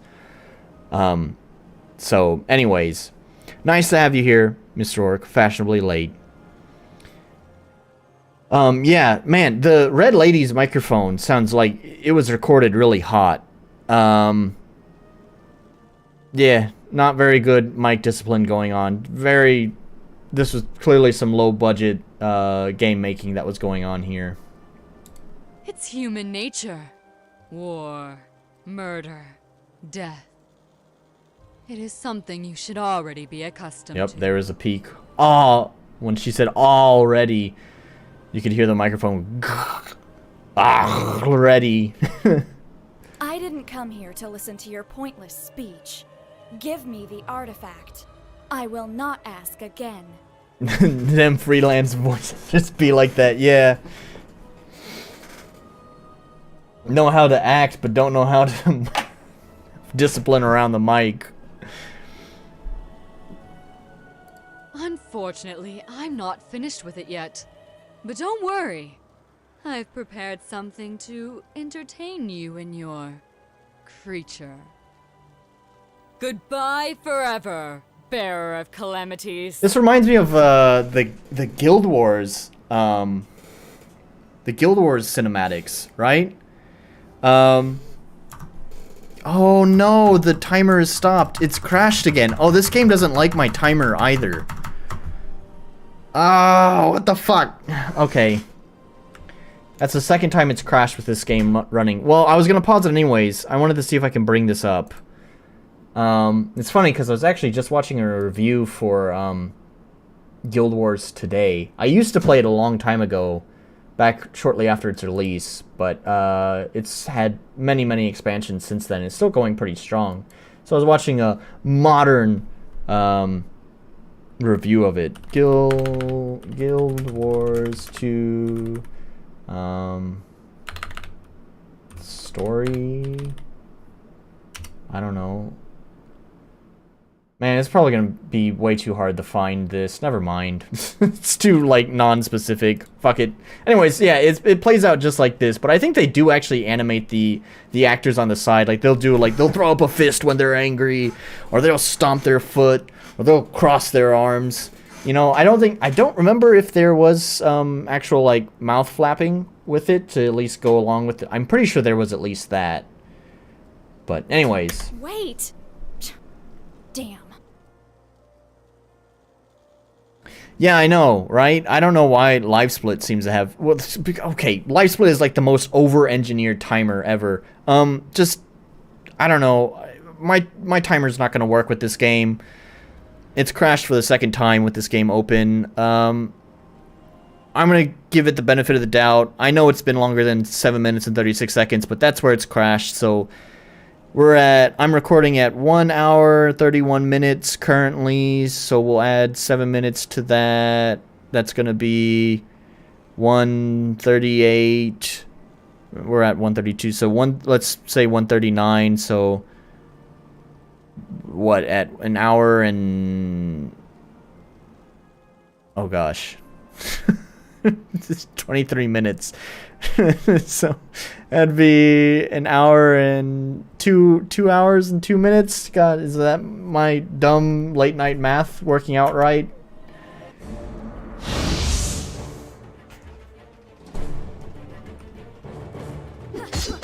Wait, why did I add the 7 minutes? I should subtract it, right? I don't know. Fuck it. 23 minutes from now, right? Is 35, 55. There we go. 1:55 on the recording. That's when this time ends. Loud noises. Oh. Press shift to recover during an attack? Oh, okay. Oh.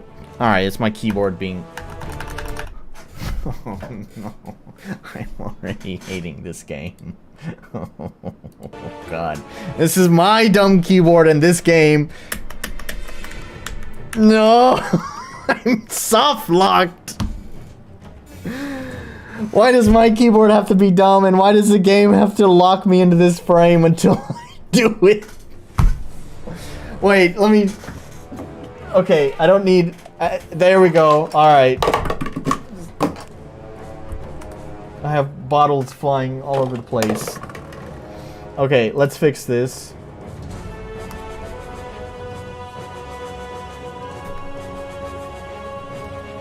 I've got to fix that for my keyboard. Okay.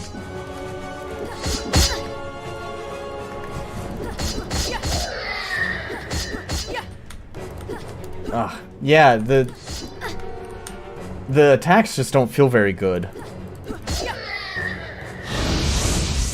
And man, when they spawn, it is so loud. There's no like limiter on the volume, so like every time it plays, it just stacks that sound effects on top of the sound effect on top of itself, and just adds up.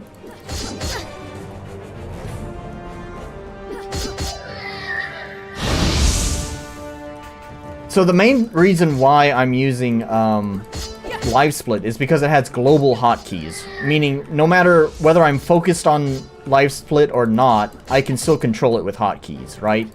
So I can be focused on the game and I can pause it whenever I want. I looked at various different timers, but none of them really had global hotkeys for it. Live Split was the only one, and that's why I went with this over-engineered... Oh my gosh. This over-engineered timer, because I wanted the global hotkeys.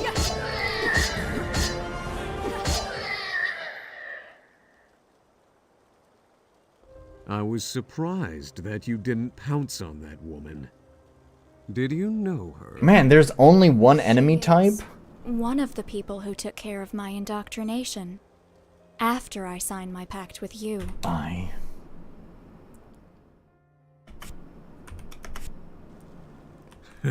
I don't know what I just equipped, though. Like your teaching. Like, I equipped something, but it didn't tell me what it was. Man, because, like, you know, the one thing with Bayonetta and, like, Devil May Cry is they at least introduce you to, like, two similar, but still slightly different enemy types. You know, because I think, like, with Bayonetta, you have, like, the angels that will favor walking on the ground versus angels that will prefer flying, and they mostly do the same thing, same kind of attacks, but at least, you know, you're not just doing the same thing. Also, this is my only attack. Do I have a heavy attack? No. So, like, I know this is the very beginning, but gosh, it's just not that fun. It's just attack, attack, attack, attack, attack, attack, attack, attack, attack. Here's the question. Does dodging cancel animations? Yes, it does. At least there's that. So we can at least rest assured every time I get hit, that is my fault. Because at least dodging cancels animations.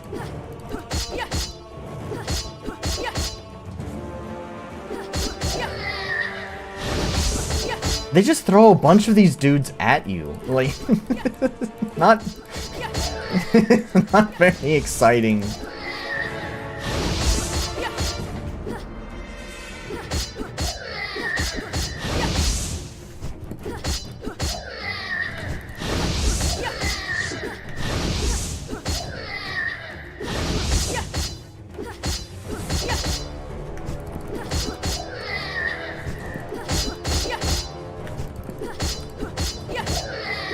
I wish at least a full combo, a full 3-hit combo would kill them, but it leaves them with 2 hits left.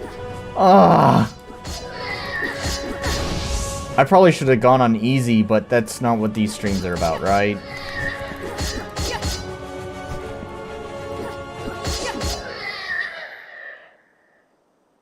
I am definitely biased against this game because I have lingering frustrations from when I first picked it up. Can I go through here? Yes. But, I don't know. This is not a good first impression to me. Oh, okay.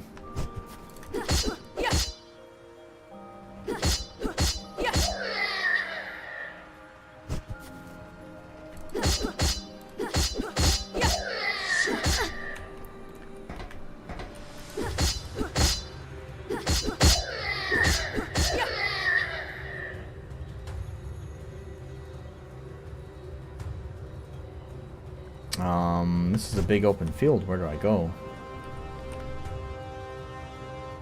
Press down tab. Okay. Oh, is the red lady here? Are we fighting the red lady? I thought... No, I don't like water that much. Maybe I guess I'm still in combat. Has affected me after all.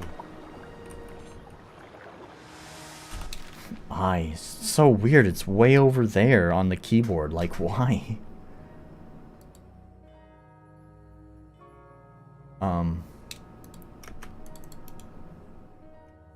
What is... I like how it just has all the controller icons down here. Like, what was...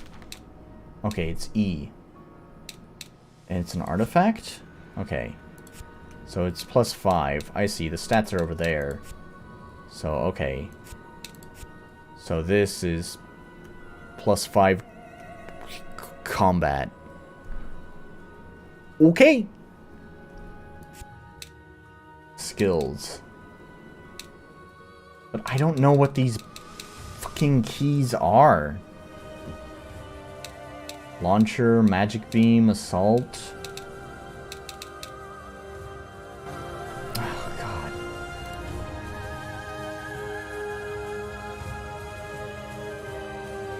Q, E, R, and F.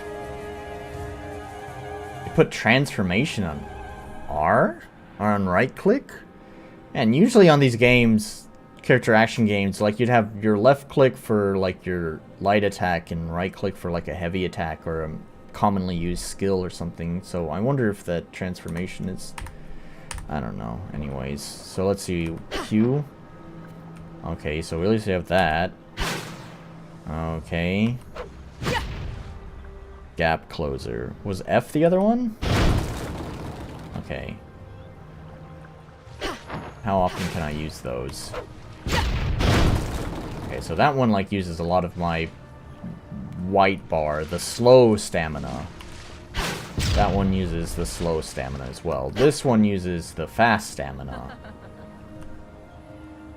Oh, okay, alright, right on. Oh, I don't like what it's doing to the camera. This lock-on sucks! Oh my god, get out of here with that.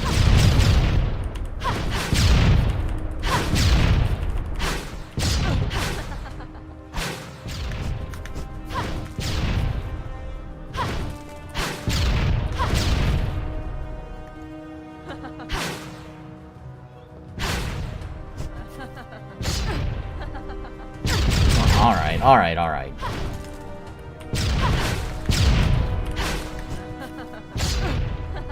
Has anyone ever told you you're too pushy, my dear?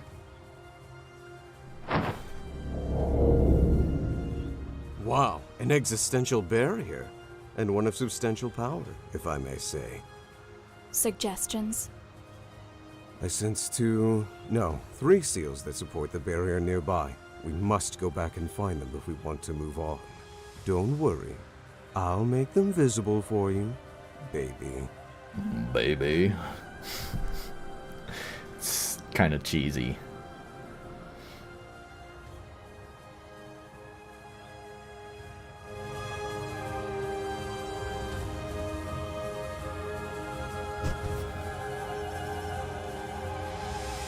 Okay, so he's made them visible for me. But where are they?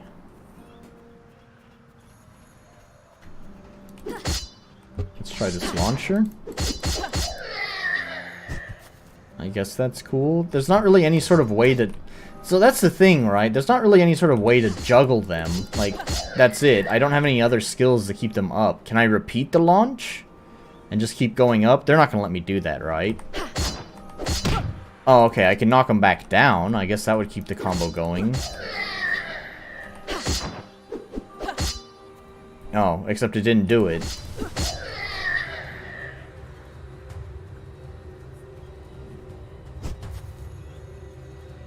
You know, it sucks. Okay, here's something I really don't like, right? Your combo skills are affected by your stamina, right? So if you want to sprint and get around the map quickly, you'll enter combat at a deficit, right? So it's like, it discourages you from sprinting. I don't know why sprint... In a game like this, I don't know why sprint needs to have stamina.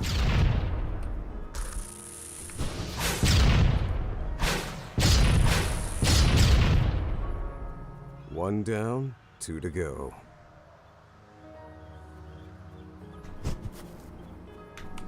Well, let's not sprint.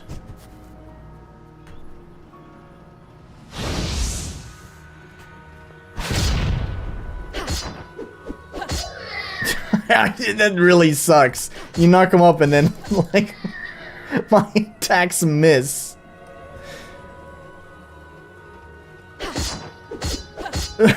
Right? Only 2 of the attacks hit after I knocked him up in the air.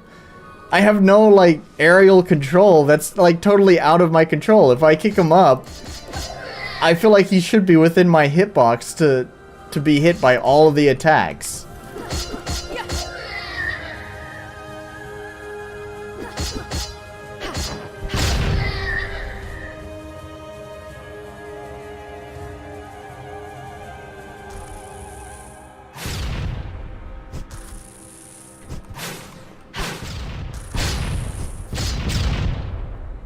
Just one more. Where is the last one? Oh, I see it.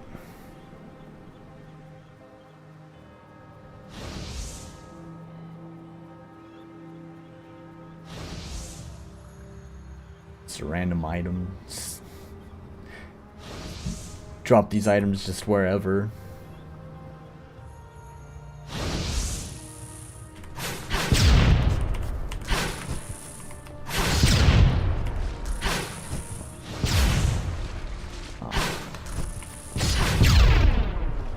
The barrier has fallen, baby. Baby. Why does he have to do like such a weird pause at the end like that every time?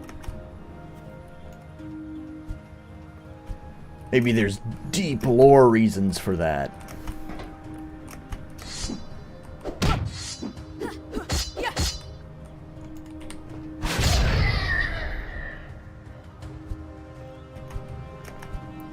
Go, I want the item up there.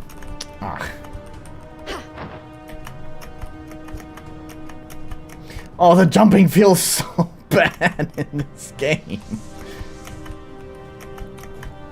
Oh, fuck it. I don't care.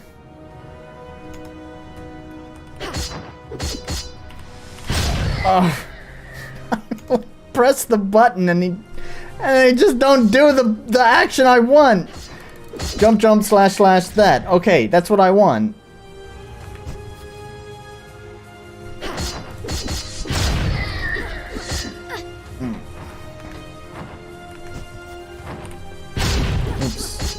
My bad.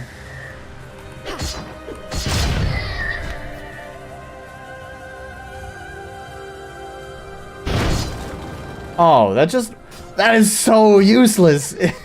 Oh, wait, maybe not, maybe not. Maybe I can knock them up in the air and then do this on them. Do I have enough magic to do that? I think so.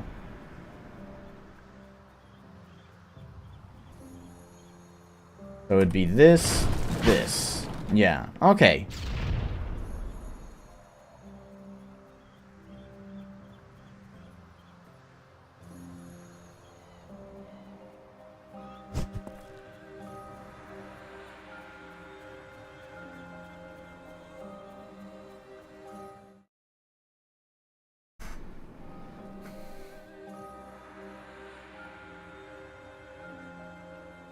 Oh, I just don't have camera control here? That's weird. This is Anima Gate of Memories.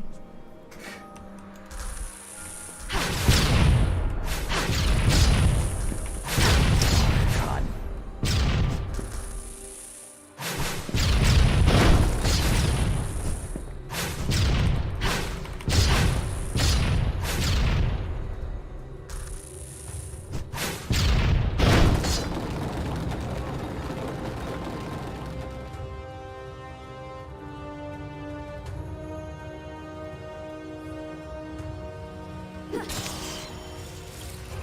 See if I can get up there. After I get this. Life fragment. I don't know how I would get up there. It's hard to tell what I can jump on and what I can't jump on. Right? Because there are these outcrop face on this rock, but there's an invisible wall that prevents me from jumping up there. Right? It looks like maybe it wants me to get up there and then jump up there. Oh, okay, alright. Oh, cool, you can't even launch the guy. More fun than the others. Come on, let me out. Shut up! Party pooper. At least I can do that. Memory Night. Sounds like a Dark Souls enemy. Oh, but that time it didn't launch him. I dodged. Oh, there's like maybe some sort of delay or something? It's like sometimes it just doesn't want to do my input, and then sometimes it does. Also, sometimes they can be launched, and sometimes they can't. Why is that?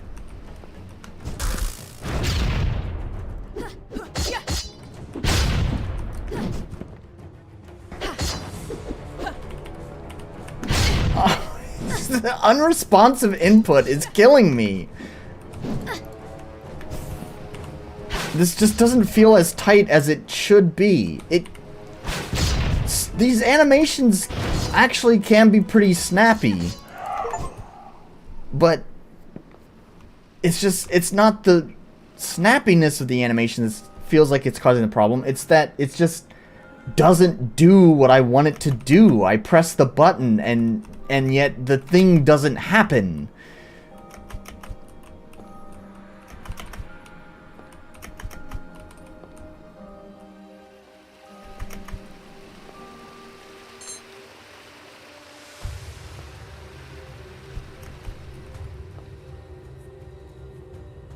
Okay, I got that ring. I guess I should go ahead and equip it. Sure. Get all the stats. Now, where am I going? Over there, maybe?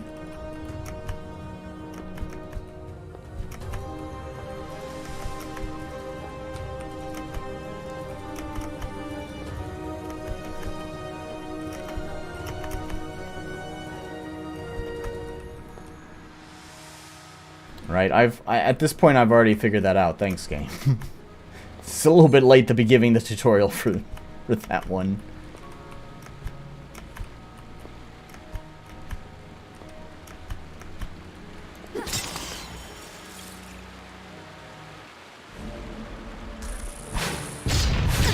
Oh gosh.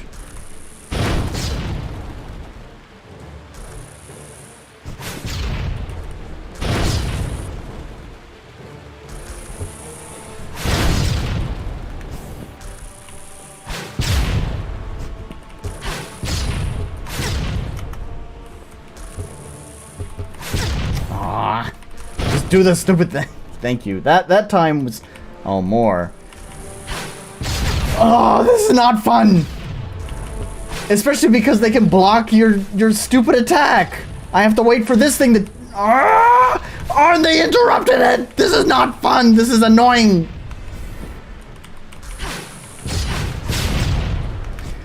Oh.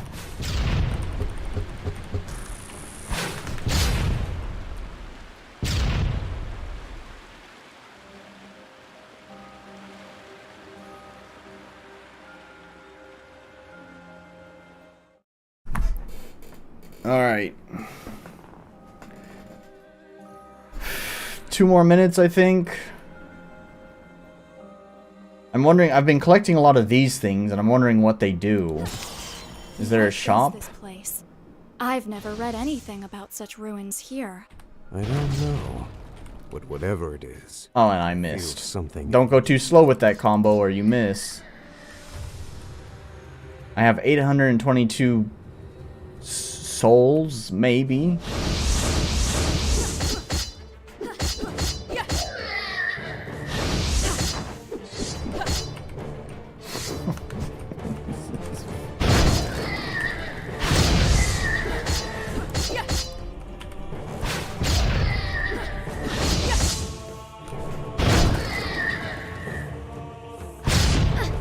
Why does that not interrupt him? That's the thing, right? Like, I feel like for the number of enemies they throw at you, maybe Souls Cache? Yeah. For the number of enemies they throw at you, your skills don't interrupt them enough, right? But they can easily interrupt your skills, which is annoying. Like, any... any of their oh, they all respawn? Why? Oh, it's so tedious. Like, any of their projectiles will interrupt your projectile. It's... I know it interrupts them, but there's more of them there are of you, so it's just... It feels unfair.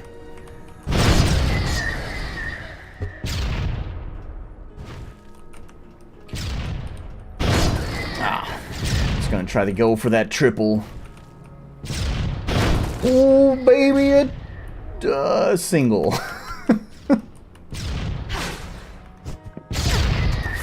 Dodge one to dodge right into another.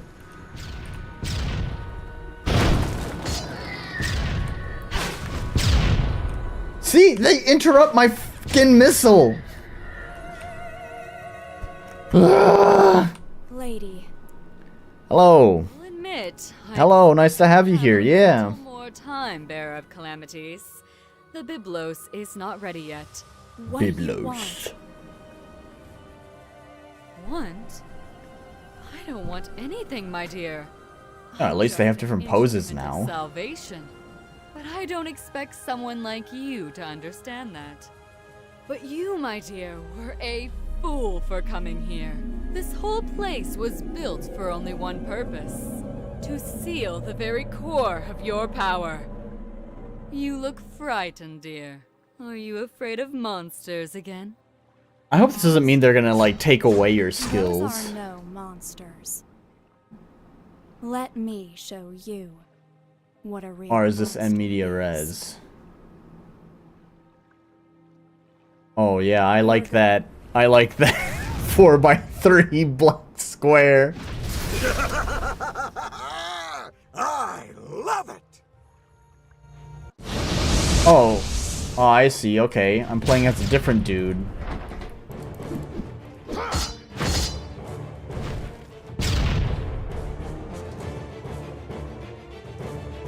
Okay. Switch. I'm at the end of this, and so I'm not even gonna try to figure out the other dude. I know what... Oh, wrong thing. I know what works here.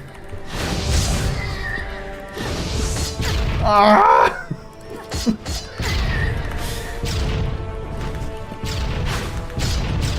Did that not kill him? You get the fuck out of here. They've been one hit this whole time. Why now do they have more health? Oh, what is with this with them having more health now all of a sudden?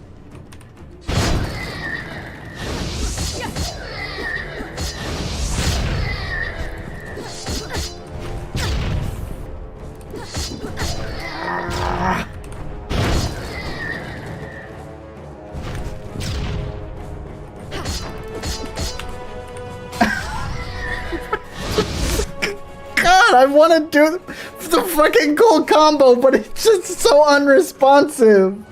You know, you get the cool air juggle, you knock them in the air, you get them a couple of whacks, and you blast them with the fucking beam.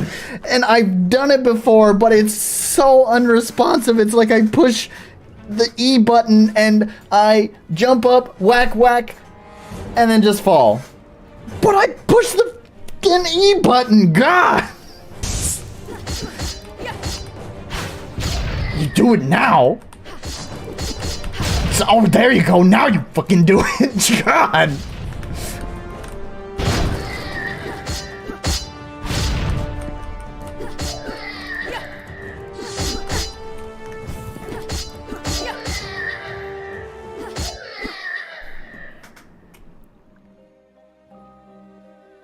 Impressive.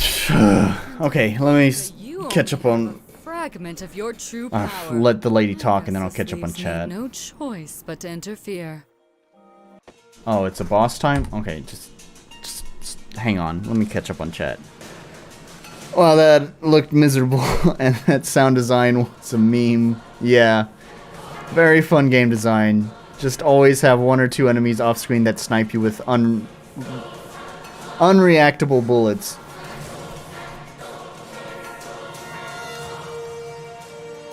you know what? The thing is, it's not even, like, there's a good game in here. Somewhere. There's just clearly, like, there are also some amateurish choices and something going wrong with the programming. That is the thing that's annoying me most, is whatever has gone wrong with the programming, where, like, sometimes it just ignores my inputs. That's the annoying part. Yeah.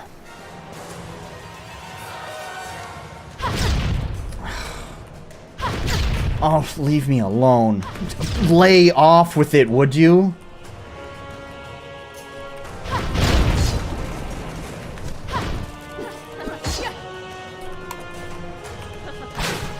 Do they have different stamina meters? No.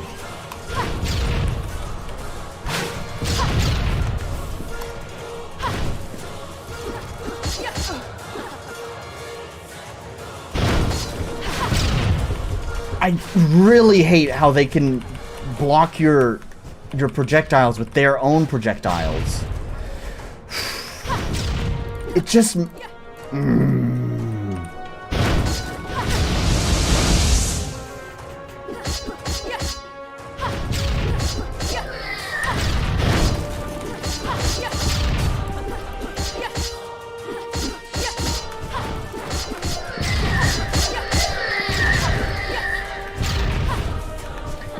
Give me my camera control back, please.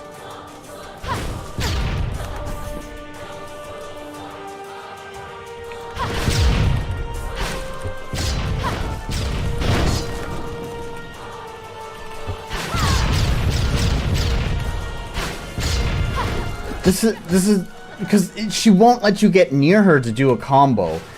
Oh yeah, it's a character action game and you can't, and it's a boss where you can't. No, I'm done. I'm sorry. I'm done. We're out of time. I've given it more time than necessary. No. Okay, that was really starting to annoy me because it feels so tedious. It's a character action game. It's about getting combos off, right? And yet it's an enemy that teleports away from you before you can do a combo. It's not fun. The game is about doing sick combos, and the boss was the antithesis to that. Anyways. Whew, boy. Okay. Oh, look at that. I earned a trading card. Woo! Alright, let's grade this fucking game. Anima. It felt like an enema. How many people worked on this? Good question. I'm pretty sure it's a small team. Is there any way to pull up, like, the guide? Or the guide? That's not right. The credits?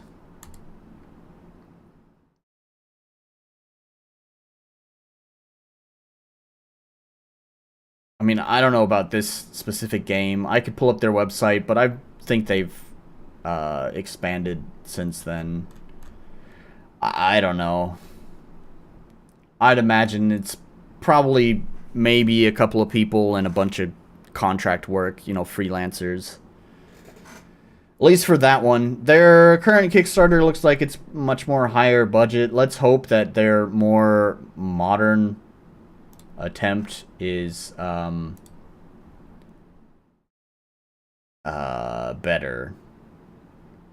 Like, it looks like you actually have combos here, right?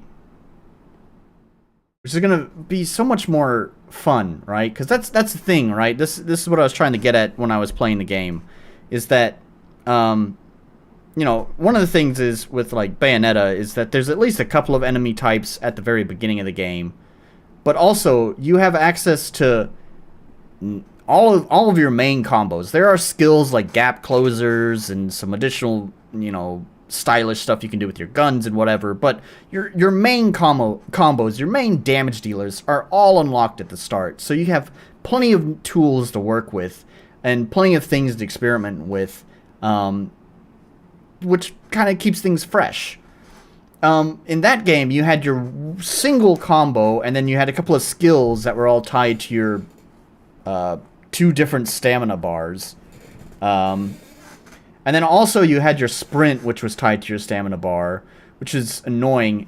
So that's the thing, is like sometimes it feels like maybe it wants to do like kind of like a Souls-like kind of thing where you have to manage your stamina, but then it also feels like it wants to be like a character action game where it's about, you know, fast-paced, dealing stylish combos kind of thing. And those are like two completely separate ideas. Those are identities on the like entirely opposite side of the scale. Gameplay with DMC and Bayonetta type games is that enemies are mostly punching bags, mostly slow, not really a threat. So, not really. Your starting enemies for sure. Your starting enemies are just like your punching bags, but then you know they throw in some that are about God, what are they called? There's these two enemies that I just have never been able to master in Bayonetta. I bet I can look. Bayonetta enemy types, just enemy types. There's these two. What is it? Enemy like two tigers. Enemies. No, I put enemy in there twice. Whatever. But.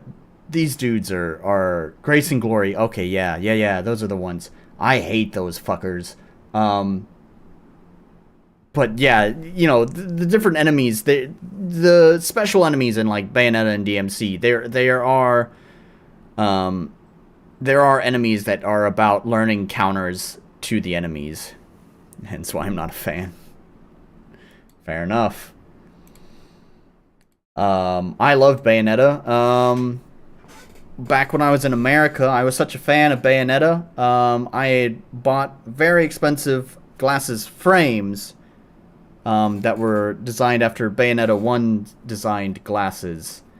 And I actually found a lens place that was actually willing to put lenses into those glasses for me. So they were actually prescription glasses. And I love those things, and I wore them for a long, long time, but I definitely wore them out. And unfortunately, they were getting quite raggedy. A lot of the paint was starting to get kind of funky. And then there's like, you know, the stained glass effect for like the butterfly wings. A lot of the stained glass stuff was like some sort of like maybe colored silicone or rubber or whatever, but it had started degenerating as well, and I just had like all these holes. It was looking pretty ugly, so obviously replace those. Also, you know, not looking to cosplay anymore, rather just look like a teacher, so just went with something a little bit more neutral. Anyway, so let's grade the game. Polish gets none. Accessibility gets none. I was gonna fucking refund the game, but the developers strung me along with the promise of an X-axis. Clarity, also kind of a none for me. Like, it's almost there. There's some tutorial stuff, but like the tutorial is like the bare minimum. It's like, that's what you do. Those are the buttons. Yeah, do your thing.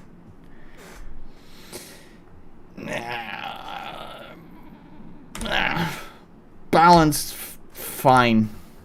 Unique identity. Did it have an identity? It just felt like fantasy, man. It just felt like a fantasy thing. I don't know. I'd maybe have to play more of it. I guess you had the talking book, but I don't know. Nier was doing that before. I actually never played the Nier. The Grimoire talked, I'm pretty sure, right? I'm like 90% sure on that. I'm not even gonna look it up. Anyways, yeah, I don't know. Oh, gosh, that's rough, man. I hope that like their Kickstarter's doing well. Seemed generic. Yeah, it really felt kind of generic to me. Their Kickstarter's doing well. I hope that their third game is greatly improved.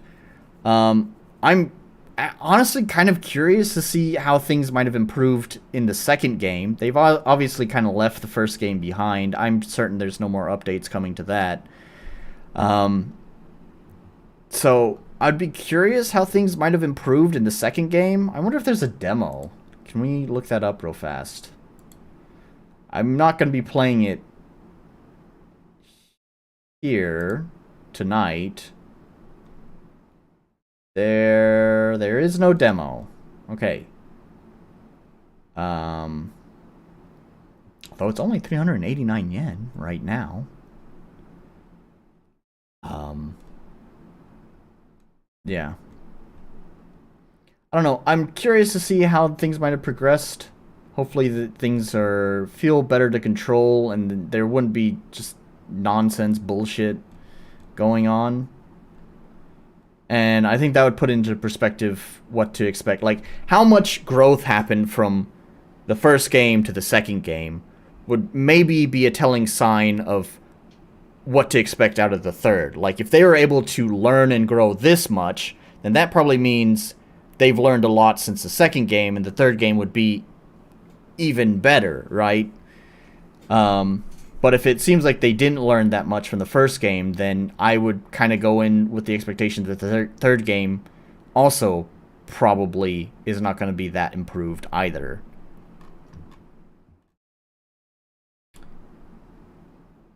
Anyways. I think I'm done with that one. Okay, before we get to pissing people off with CrossCode,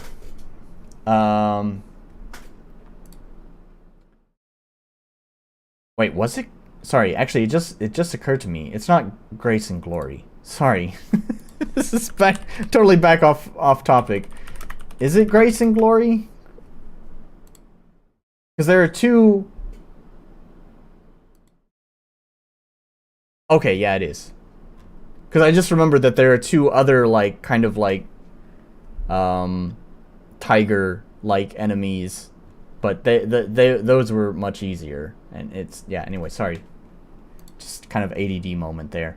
Anyways, okay, so before I start pissing people off, the next game I want to play is Theia, the Crimson Eclipse. Ori Halcon edition. God only knows what the fuck that means. So, I don't know, this looked interesting. It's a free game. That's one of the things that they definitely tout somewhere on this page. You're right there, is a non-commercial game, freely distributed. They really want to make that clear. I hope they're not making that clear to shield themselves from criticism. But we will keep that in mind, that it is a free game, and it is a complete game as well. It's complete, and it's free, and I don't know if this is an asset pack. I don't think it is.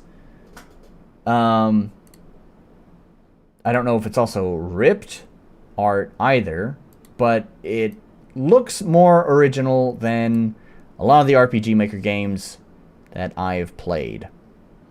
One thing I am noticing is that this kind of looks maybe like it's VX Ace.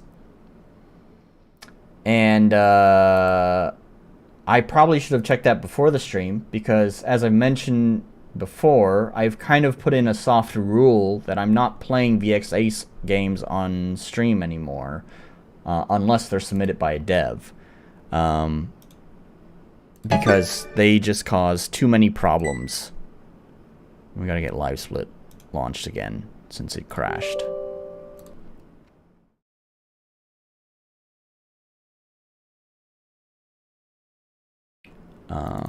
Here we are. Oh, this is looking like VX Ace. Actually, this is looking like maybe XP, because it's just like all the map files are just dumped in the root folder. Which I think that's something XP does. Let's see if they're using that easy RPG launcher thing, or is it gonna try to overtake my whole system? It's not gonna try to overtake the whole system because it's not launching full screen. That's good. Attention! Okay. There we go. Alright, no problems. Cool.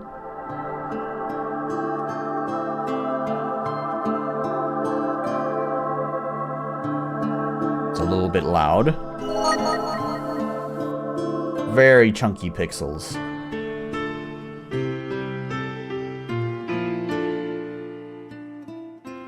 Okay, the volume is going down. I don't see my volume, the Windows volume control thing, but the volume is going down. Okay.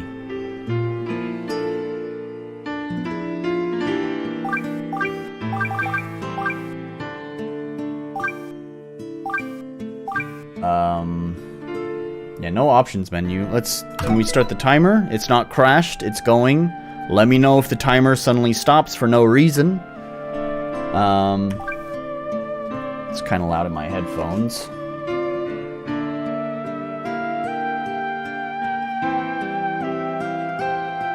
This is like something that could have come right out of the Game Boy Advance. I feel like I'm about to launch into Golden Sun right now. Start a new game. Okay. Right on.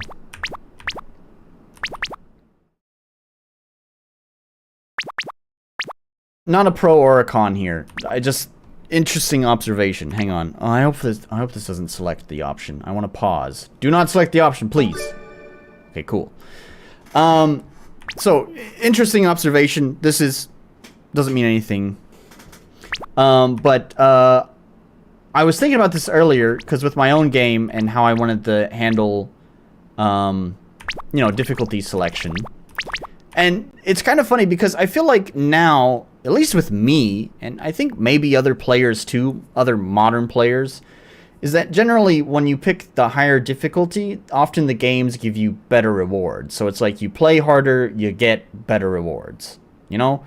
So I was kind of thinking just earlier today, I was like, wouldn't it be weird when my hard mode says that, things are, oh no, but the thing, oh gosh, I can't use my mouse cursor to point at things, damn it!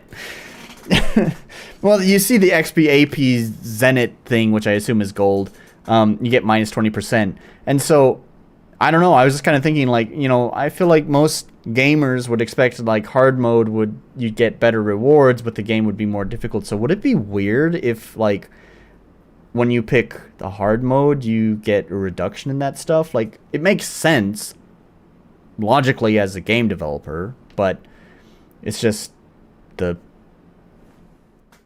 really, I don't know, I guess I'm playing different kind of games from you then. And again, you pretty much hate every game except for your own game, so yeah, well, okay, there is that too. In some of the RPG games that really, let's see, what am I thinking? Like more of the loot-driven games that I've played, where it's like, in the loot-driven games, it's like if you want to get the best loot, you play on the hardest difficulty to get the best loot. But of course, everything's harder because it's the harder difficulty.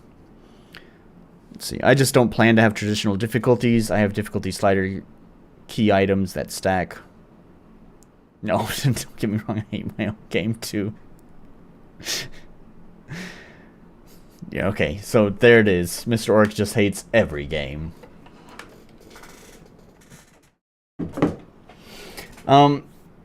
Yeah, I mean, the difficulty in my game, I guess we're going to have this discussion before we even launch into the game. Yeah, the thing is, as I'm pretty sure both of you know here in the chat, I have my whole game rules thing, but as it's expanded, there's a lot of options in it. A complete aside to this is I'm looking to actually try to consolidate some of the game rules into just like a single game rule. Like this one controls these various things, so that kind of helps reduce the number of rules that I have there, because it's a little bit overwhelming when you open up game rules and it's just like, holy shit.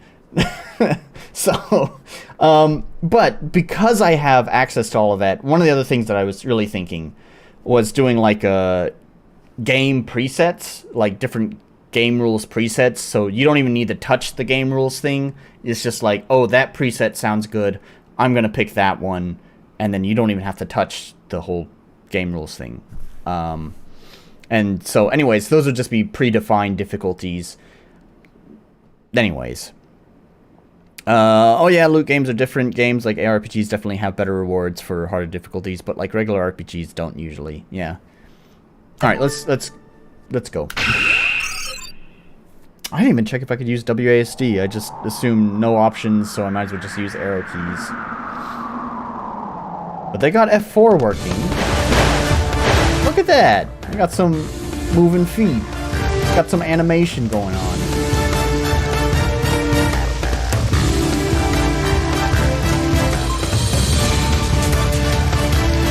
Everywhere! Don't let him escape again! Oh, it's loud for you guys and it's loud for me.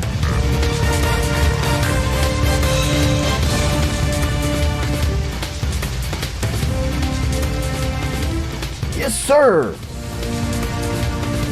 Oh, did I put the gain? Did I turn that back on? No, the gain is off, okay.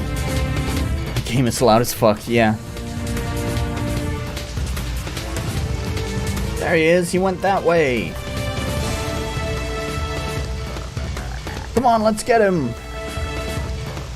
They never give up, huh? Sorry guys, it won't be so easy. The directional keys to move, press D key to interact with the environment. Okay, so it looks like, yeah, no WASD. Come on, man.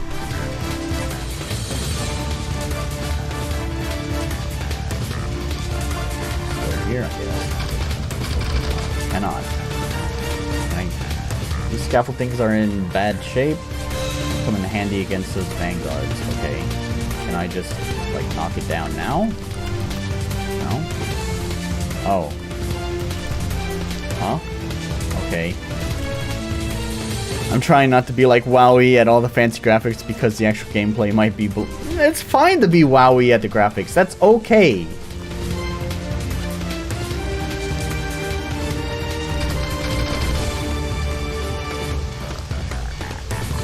You can say, "Wowee, that's some good-looking graphics," and still be like, yeah, "But I don't like that game."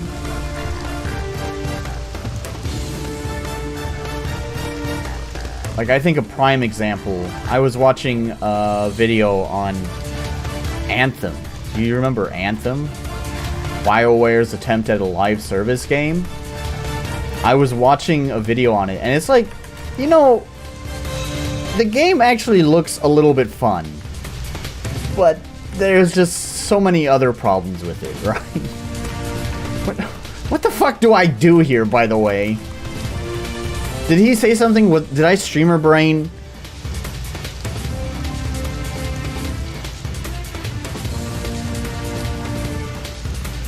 Where else are you streaming? I don't see the chat. I'm not streaming anywhere else. It's all on YouTube. I don't know why you don't see... Blue Blade of Fate chatting. Is it not popping up on my chat? My chat box up there? And again, did I streamer brain and miss what I'm supposed to do? Where the fuck do I go?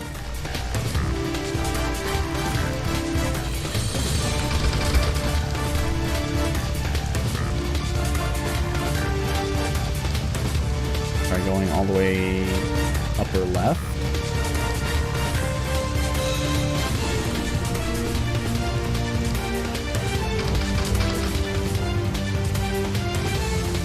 Yeah, but at least you can see Blue Blade of Fate, which is RCX on the forum, by the way. You can at least see them in the chat box up there.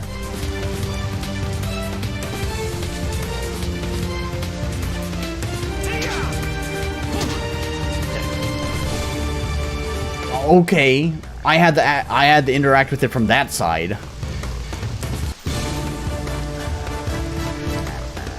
Come and get me! Ah, Commander Sheridan, sir! I'm no sir to you. I'm just Seth. Seth Rogen. If Seth is the leading party member, press the shift key to wear or remove his hood. Well, that's a fun little interaction. I wonder if that's just for looks, or if that actually serves gameplay purpose. I appreciate just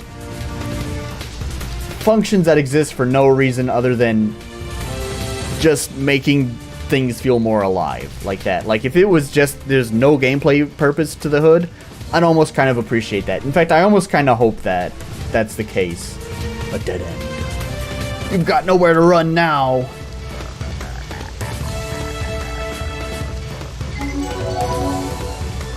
Each character possesses one or more passive skills, granting a variety of in-combat and... Oh no, don't tell me jumping is a fucking passive skill. A passive skill, right? Jumping is a passive skill. Seth's passive skill is propulsion, which allows him to reach distances distant places by jumping. Hit the Z key when you see the jump icon to jump.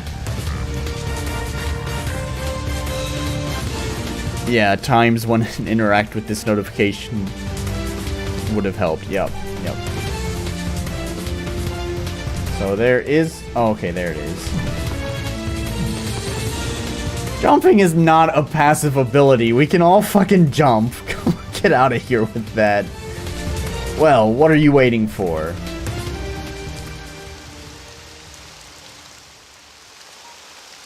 Damn it. How on Dale does he do that?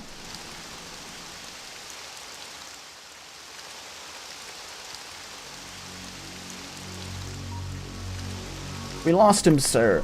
Yeah, you know, you don't have to have, like, the interact kind of icon that pops up, but, you know, you would use some sort of contrasting element to, like, highlight. Like, hey, that looks interesting. That looks out of the ordinary. Maybe you should try touching that. Although I did try touching it, didn't I? And I just wasn't touching it from the right angle. Don't clip that out of context. The boy's good. He definitely hasn't lost his touch in the past 2 years. He ran away, Commander. What the fuck are these names? I'm sorry. Me too. We'll get him, rest assured. Commander, why is Sheridan so important to the vassal? We're not just after him because he stole some Atlas technology. If that's what you're asking, Lord Meister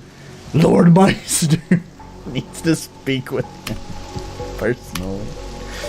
Don't split your text across multiple text boxes, although there's kind of an excuse here because it's pretty low resolution and there's not enough space, but I still hate it.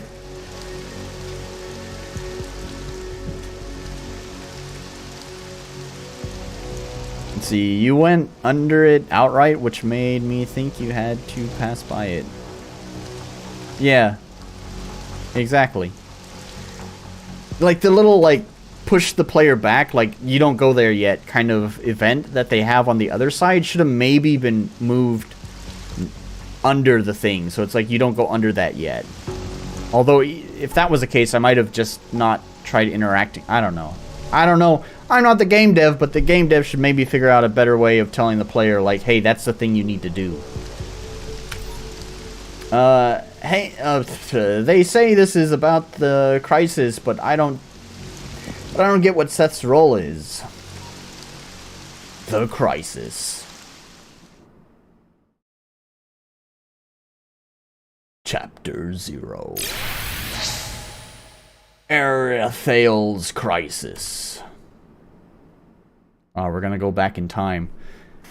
Is that what this is? Do you want to read the story of the world of Arethale? No, not really, but if that's your suggested choice, okay. What do you got for us? Arethale, year 2045, non-renewable energy source. Okay, oil, coal, and gas have almost been totally depleted. This issue has brought the greatest research and development firms of the world to look for a new energy source, a viable alternative to fossil fuels. You have plenty of space to put the text all the way across the screen. Don't split it like that. One of the most important companies of Arethale, called Risan Health, discovered the properties of a peculiar mineral. This new discovery is welcome as a solution to the energetic crisis. The newly discovered energy source is called Atlas. Thanks to the Risan Health Corporation, people all over Arathale live in a new atmosphere of hope and prosperity. There is energy for everyone. All of the technological devices from the past are adapted to work with this new energy source. New energy source. A new era of wealth and progress begins. Year 2210, 150 years after the discovery of Atlas energy. Men's greed has brought history to a full... Oh my god. Of the new energy source were grossly overestimated. Now Atlas 2 is on the brink of exhaustion. Mankind is back to the catastrophic situation of the XXI century. This time, new efforts on the energetic field seem fruitless. I get that was 21st century, but anyways. Tower City of the Halder, the leaders of the most powerful countries of all Arathale reunite in council to find a solution to the fearsome crisis. The ruler of Alderos, the Tower City. Lord whatever, opts for a drastic solution to ban all modern technology from everyday life. This is a radical measure is finally accepted by the council and is made official through the signing of the historical Treaty of Heraldos. The treaty forbids the usage of all technological devices except for those that are powered by renewable energy sources. The treaty is meant to be a temporary measure while scientists look for something to substitute Atlas. The treaty will be lifted once a new energy source is discovered. To face the sudden lack of means of communication, the members of the council decided to adopt an old system of government, one that would work in a world without advanced technology, a feudal system. It is at this very moment that the great countries of Arathale revert back to empires. Heads of state everywhere become emperors and entrust part of the land to local administrators, the so-called vassals of the empire. Year whatever, born of the best intentions, the treaty brings forth Arathale's darkest moments in this long history. The ban on technology causes life quality to drop dramatically. The global economy collapses and all the pillars of society crumble one after the other.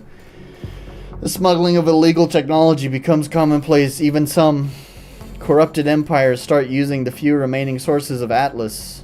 Wars ensues.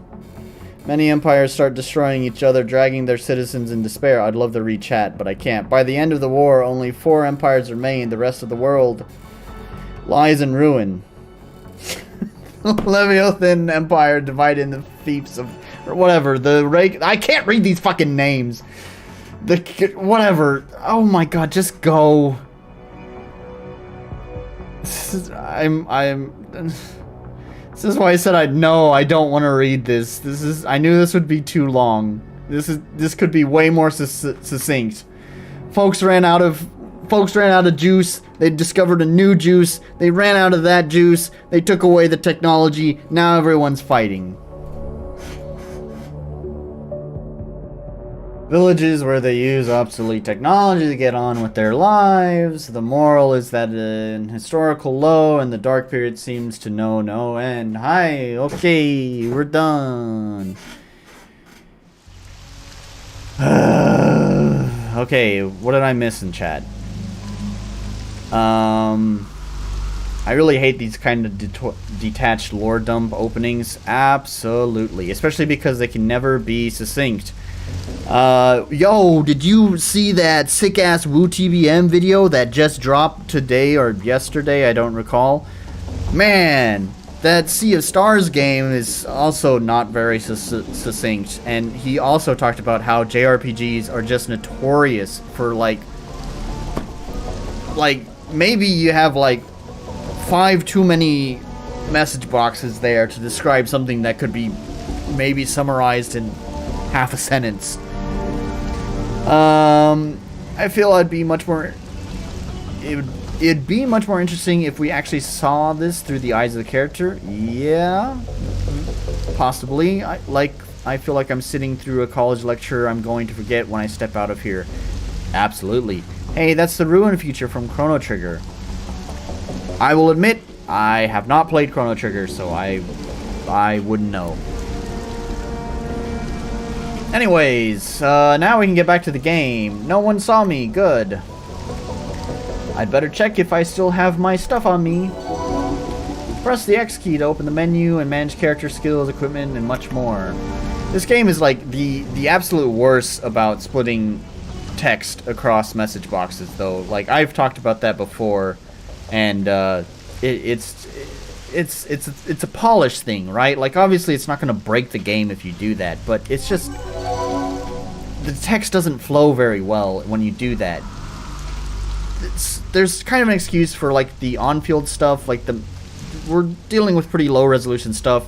You know, old RPG games had to do that because they just couldn't fit enough pixels on there for the like, even for like a full sentence, right? Like sometimes a full sentence just needs to be broken across message boxes because that's the resolution they're dealing with. Here, I can kind of understand, but like in that lore dump, like they had, like, they're only using up like, I don't know, maybe 3/4 of the screen, probably less than that, to put the message in.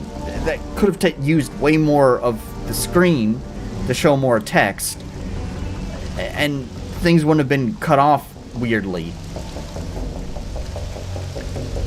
Everyone is creative in their stories, but nobody knows how to actually write. Probably. You can read the menu tutorial in the guide. Move the cursor with the up and down keys, confirm with Z. What if I press space, though? Oh, I'm not I am not reading all that, no thanks.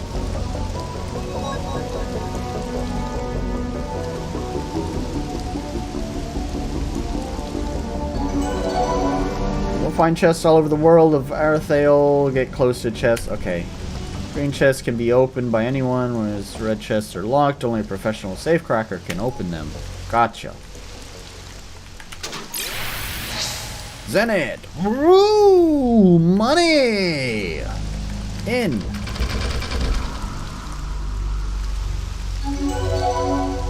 Touch a save point and open the menu to save your progress in the game. So... question is, are we going to... Hey, where do you think you're going? Busted. I was just about to... Ooh, come on, boy. You can do it. I was just about to ask, do you think we're going to see any combat? Yeah, let's see the tutorial. I'm sure I'll be able to understand it, but let's go ahead and check anyways. The lower part of the combat screen shows character stats. Okay, when ATB is full, the character... Okay. Attack the enemy, skills, guard, items, escape, XP, AP, wait, to learn character skills and mastery skills? Oh, okay, alright. From what I can see, that's an intentional choice because RPG Maker 2003 has the same message layout as all the other makers by default.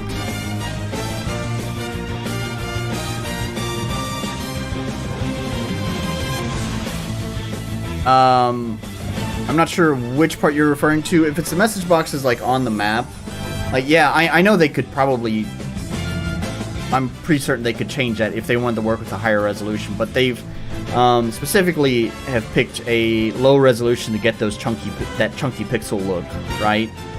So, yeah. As for the actual like lore dump thing, yeah, I don't know about that. I mean, I don't know about, if that was, I'm sure that was an intentional choice. Whether it was or wasn't, you know, that doesn't matter. I'm not here to talk about, oh, well, it's RPG Maker, so it's understandable. That's not what I'm here about, you know, it's like, I don't know. I would try to find a workaround to make sure that my text doesn't do that. Either summarize my, like, find a way to write better, to summarize what I'm trying to say, to fit less words, to condense it so it doesn't have to be split like that, or find a way to utilize the full screen space more, the full width.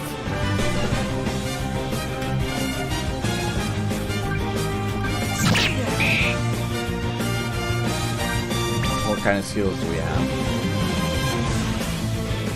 Oh, cool. It's hieroglyphics. I love hieroglyphics. deals damage. And stir!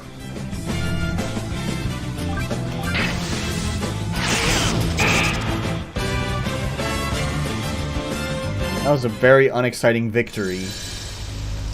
Okay, it comes after combat. Weird, but that's fine. Totally fine. Just a little bit non-conventional. Stop right there, Seth. Valiant. So you're the one Meister sent on the hunt.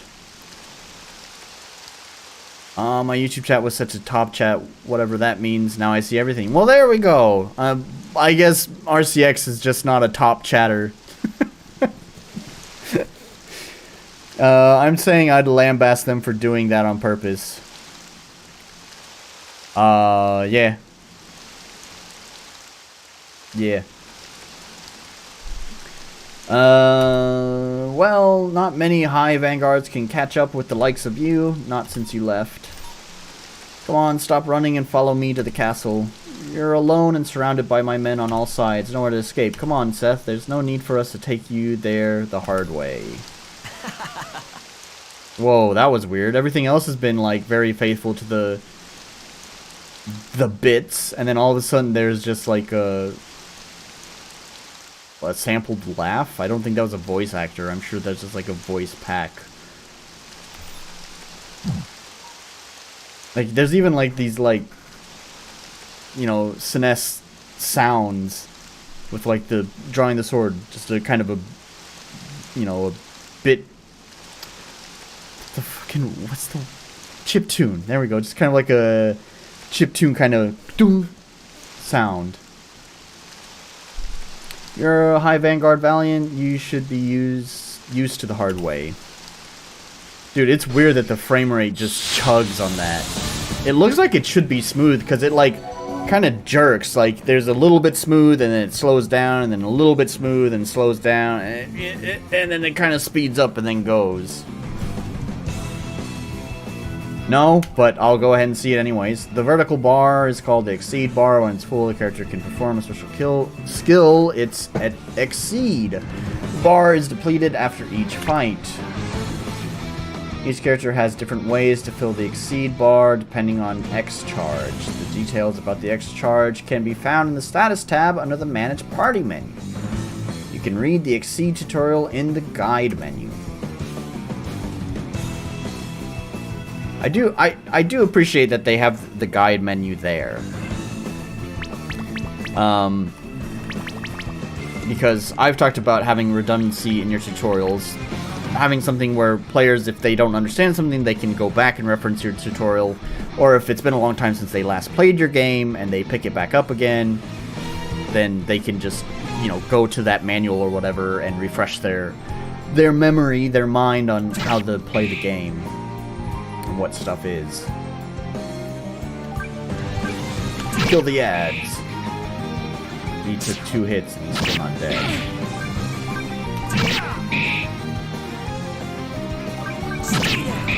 Really? This is like 4 hits.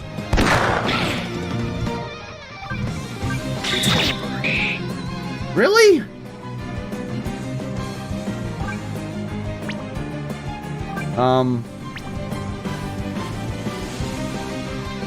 Deal strength and spirit damage. Sure.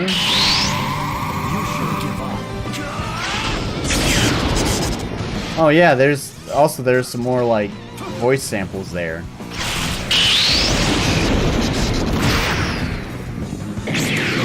Whoa. Victory! And a seizure!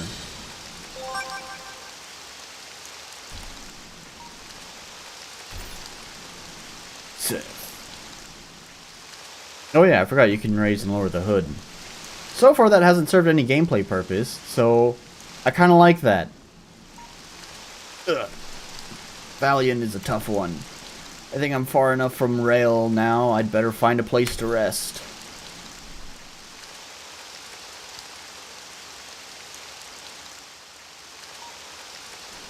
This looks as good a place as any.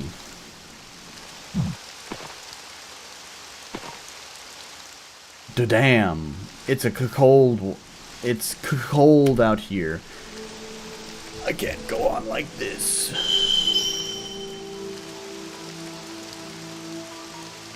What the? Yu-Gi-Oh again.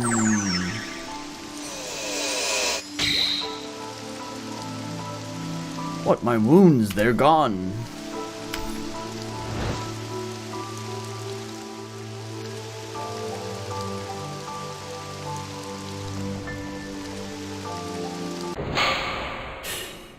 Theia, the Crimson Eclipse. Did you see that? The moon turned red all of a sudden. Oh my god. Cold opening. Oh, we got some more anime going on.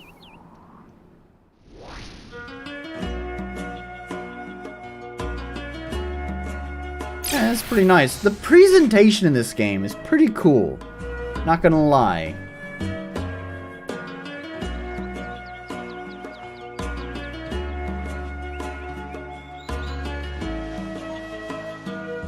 It stopped raining. Ugh. My back hurts. I'll cross sleeping on a rock off my list of things to try. There's someone here. More vanguards? Wait for me. Hurry up. We're late for our report. The commander's going to cut off our legs if we don't go back to rail now. Oof. I'm too tired.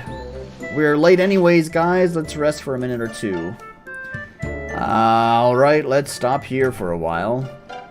Whatever is going to eat us alive. Goodbye, next week's leave. Jane is going to kill me. My poor legs. I'm not a young man anymore. Dude, you're 24. Hey, we've been hunting Seth since dawn. Of all the places he had to hide, why hills? Why not a nice valley?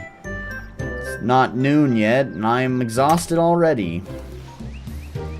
Stop complaining. Besides, there's something I don't quite get. Why is Lord Meister employing all of these forces to capture Sheridan? Sheridan stole a set of the Imperial armor and the Ordnance Atlas. That's quite the charge, isn't it? On top of him being a deserter and an ex-high vanguard, such as he used to be. Seth's. Okay. This is Grandia music. Stolen music. I was just wondering. I was not able to identify the music, but it occurred to me that the music is rather pleasant, and maybe this is not in good taste for me to say, but it's kind of like, don't expect a lot of RPG Maker devs to have good music. It's either from a pack, which even still some of the like retail like music packs sound pretty bad in my opinion, but that's beside the point. So I was just wondering, I wonder if it's ripped. I also wonder if a lot of the sprite stuff is ripped. Because what was just going through my mind, actually, is that, like, you know, we're almost out of time anyways. But, you know, like, this game seems very playable, actually. There's a lot of nice presentation to it. Yep, I was just getting there. Yep. So, there's a lot of nice presentation to it. So I was wondering, like, there's a reason this game is free, isn't there? And that's the reason, because... And that's why he was clarifying. That's why he made it very clear at the top of his store page. Oh, wow, what happened to OBS? There we go. Okay. That's why at the very top of the store page, he wanted to clarify that, thinking he had some legal safety, which is not how that works. However... I won't say anything if you won't say anything. So, fan games exist. It's fine. It's not really a fan game, but I don't know. it's not going to... Basically what I'm saying is I don't care if they used RIP assets and they're releasing it for free. That's fine.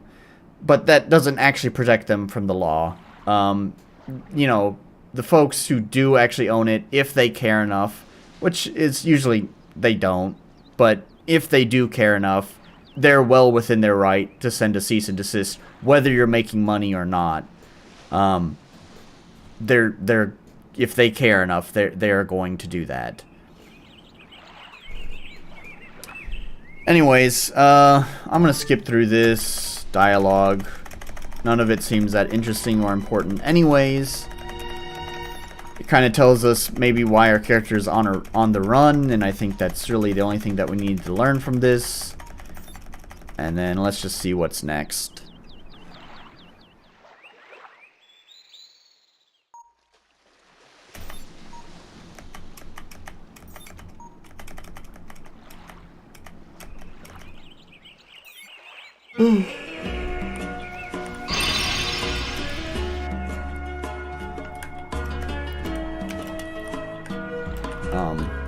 I guess I can't go down.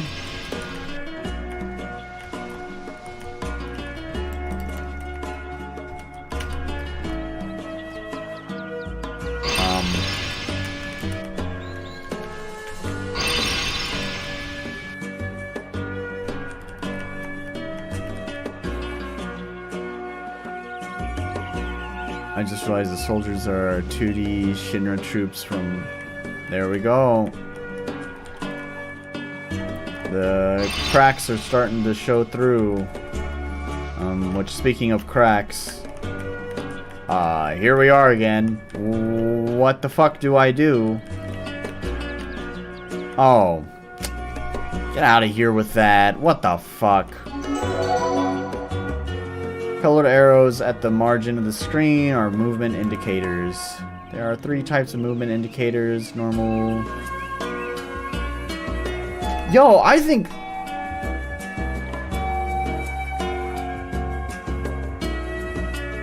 Nah, never mind. I don't know. I mean, I'll say what I was about to say. There was a forum post on the RPG Maker web forums. Some guy was trying to figure out how to map arrows. Just like this. I wonder if it's the same guy. The one thing I recall is it seemed like the guy didn't have a lot of experience with the engine.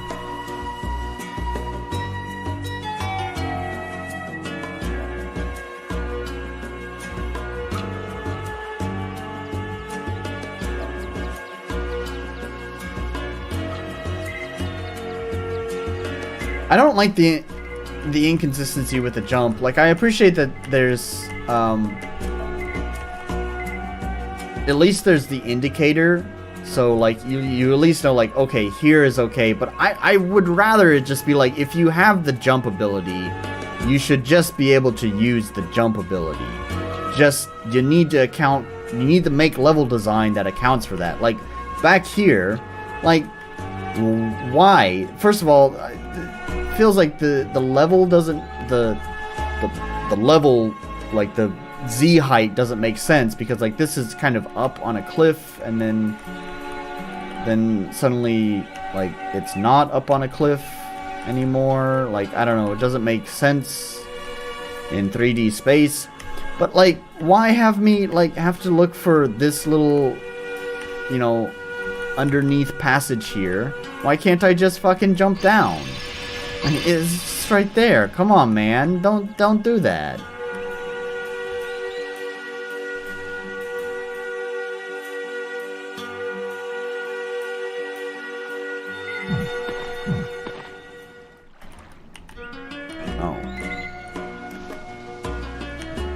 Just walk around. Why just jump all the way down? Why do you make me walk all the way around? Why do you land me right here and then make me go up and around like this?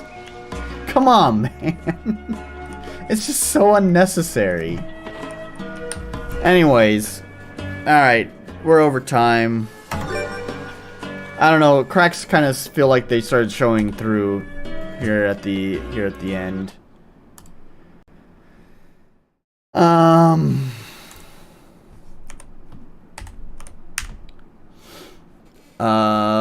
Polish definitely gets a none. Accessibility gets a none. Clarity is fine.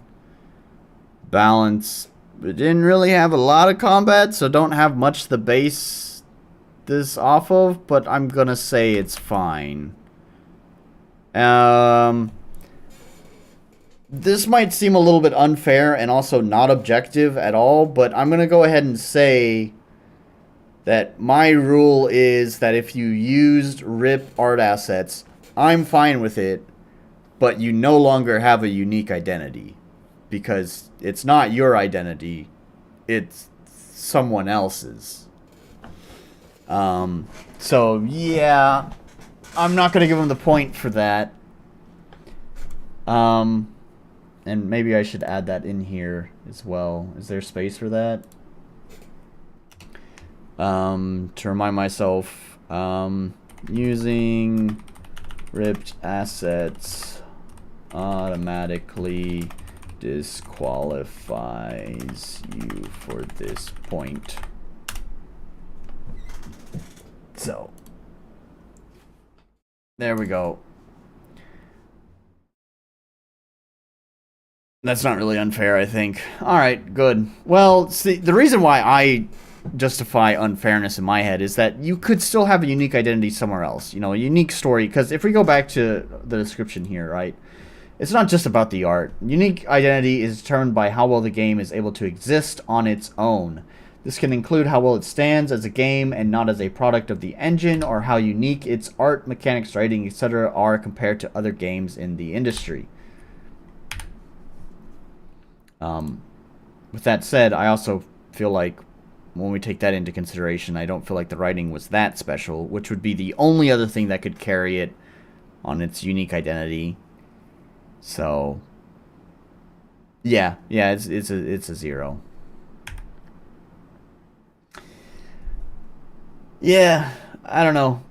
Like I said, I feel like the cracks kind of started showing through there at the end with this game.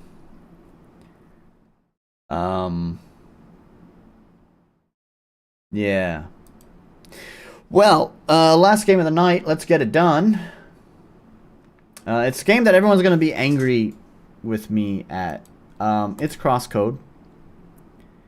It's funny. Once again, to reference WooTBM's most recent video, this was not planned, this was not intentional, but actually at the end of the video, he was even saying, oh, maybe we should take a look at CrossCode. And I was like, hey, funnily enough, I kind of already picked that game for this week's stream. So here's the thing. I do own this game. I had picked it up shortly after its release back in 2008 because I had a friend. Actually, funnily enough, that friend is kind of the reason why I have so many subscribers on my YouTube channel. You know, I have like 800 subscribers. Most of them are dead subscribers. I would actually say, more realistically, in recent months, I've earned about maybe 100 new subscribers, people who are actually probably subscribing to me for what I'm doing now. The other 800 were there for my previous YouTube ventures. And I had a friend, his name was Fever. He has a YouTube channel.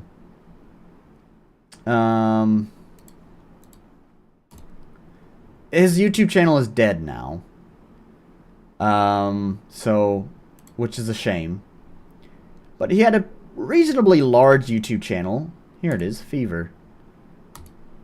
He had a reasonably large YouTube channel. Yeah, 122,000, you could see. And somewhere along the way, before he reached the 100K mark, he had did like a whole little like shout out for my YouTube channel, and it was super cool, and it got me a bunch of new subscribers, and that's how I kind of like, that was one of the main reasons I was able to reach like the 800 mark. So anyways, what I'm trying to get at, sorry, that was way off topic, but Fever was the one that kind of talked me into picking up CrossCode, because he absolutely loved CrossCode when it launched, and so I picked it up. But also at the time, you know, I was dumb. I was just dumb, And I had an irrational hatred towards the game because I and I may still have a little bit of that now, but there's like Western attempts to do anime style art, and I could never quite put it into words, but there's just that DeviantArt style attempt at anime, but something is just not quite right about it. And I always hated that look. Like, it's just try hard. Too anime try hard. Right? And that was my feeling towards CrossCode at the time. Totally irrational. Totally not fair to write off the game for just that reason. But I was dumb back then. And for that reason, I hated it back then. Didn't even give it a fair shot. We'll see if that's changed now. I still have that weird little pet peeve about, like poorly drawn, like, Western anime style. Westerners trying to imitate anime style art and just not quite getting the nuance. I don't know how to fucking explain it. But anyways, and that's there in CrossCode's art design. But I'm pretty sure I'm fucking old enough now to say, yeah, I don't necessarily like the art, but that doesn't make it a bad game. That just means I just don't like the art. So we'll have to see if that's changed. Like Mr. Orc, yeah. See, the writing was weird. The big lore dump felt like it was made for cyberpunk dystopia, but the actual game is SNES era Square JRPG. Why would people be mad? Because CrossCode is beloved. Lots and lots of people love CrossCode, and if I hate it, they're, you know, rabid fans and all that. Mr. RCX, I'm not actually sure if you... I think you're referring to the last game that I was just playing and not CrossCode, but if you are referring to CrossCode, feel free to clarify. And Nerd Mansion says, CrossCode, wow, I'm so mad. JK, who cares? I played it on my channel too. Okay. Well, there we go. So anyways, yeah, that's my story with CrossCode. I just wasn't a fan of the art and unfairly wrote it off because of that. But let's give it a second try. Let's launch it. See how I do now. I think they had mentioned, hang on. I'm gonna kind of scooch. Oh, can I? It is HTML5. That's interesting, but it's not RPG Maker. That's for sure.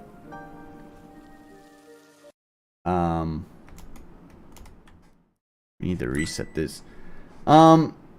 They did talk about, yeah, Project Terra, which I think is going to be kind of like a sequel to it. Maybe. So, I guess once again, I have pretty good timing by covering this. Looks like they have a new project in the works, whether it's a sequel to this game or not, doesn't matter, but it's by the same team, and I'm sure if you like CrossCode, you will probably enjoy this game. So, anyways, yep, let's go to the game. The last game you played, okay, yeah. Oh, you can still see I have a continue right there, right? When was that? Does it tell me? Rhombus Dungeon. Rhombus. It doesn't say the date for when I had last played. Oh well. Let's just start a new game.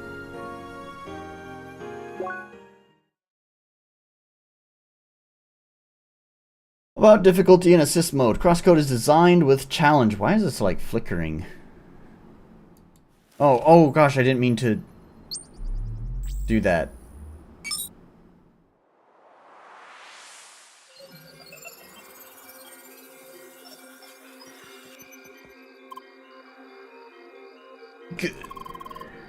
I know you can hear me. Where is he?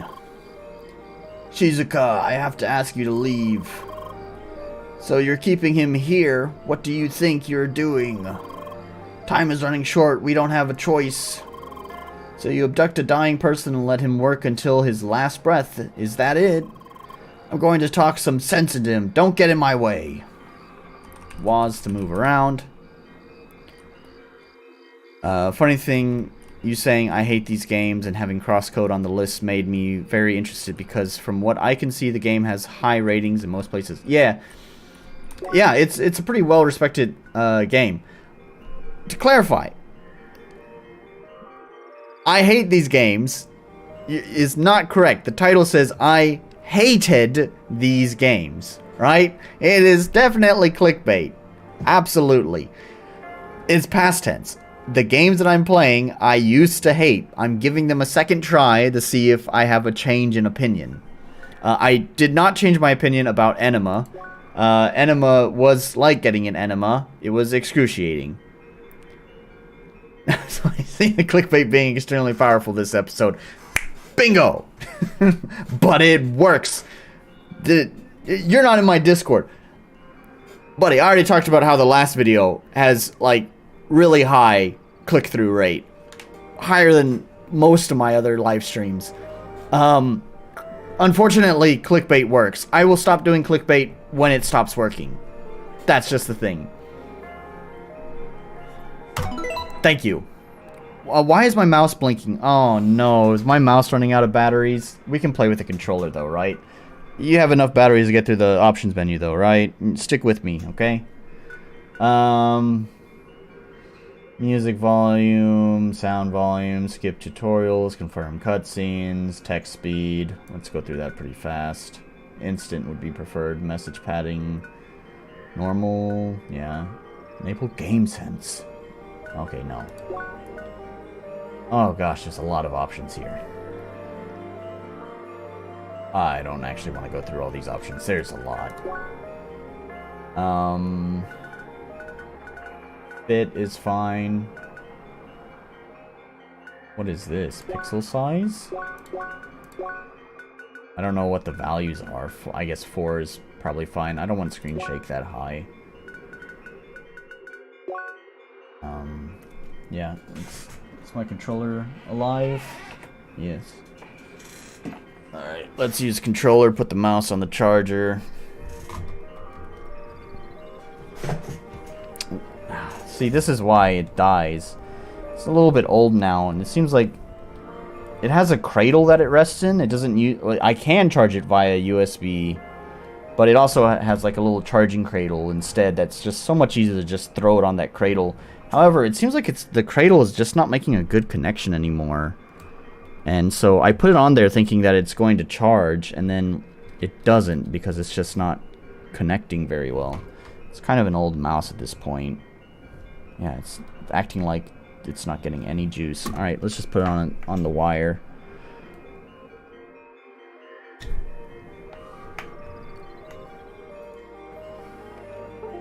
Sorry about the wait.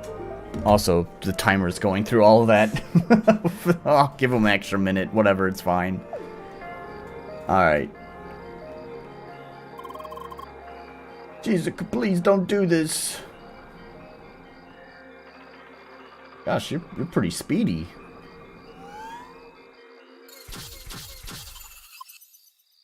The game's a little bit quiet, isn't it? It's also quiet in my headphones. I'm sorry, but I can't let you go any further. Really? Hold left stick and press left bumper. Left bumper's kind of weird for dodge. Press right bumper, right bumper, right bumper. And right bumper's kind of weird for an attack as well. I wonder why it's not the face buttons. You'll have to do better than that.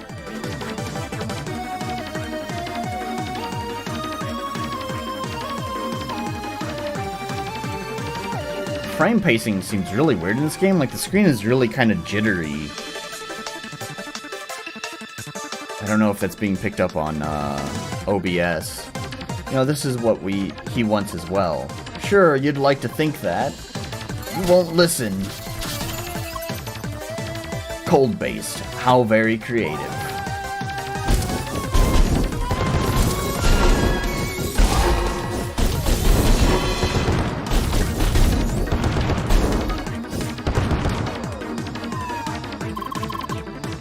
Weak to heat. How surprising. I like how they tutorialized that, right? I mean, it's a little bit clunky as far as dialogue goes, but gameplay-wise, it works pretty well. If you interrupt him, all this hard work will be lost. Don't do this. Yeah, wow, actually gameplay in the first 3 minutes, yeah. And it actually feels pretty good. Like, the attacks feel responsive. Okay, this is it. You don't know when to stop, do you? Charge, press right trigger.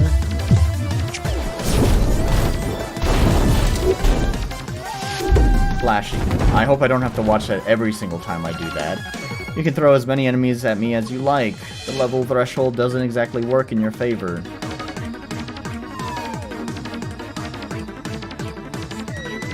Look there. I can jump, and there's lanterns and stuff. Oh. Oh, and I take damage for jumping in the water? Well, excuse me. I'm sorry about that. How much is 424? I don't see my health anywhere. Oh, I can use face buttons for attack. Why did it tutorialize? Why did it want me to use bumpers?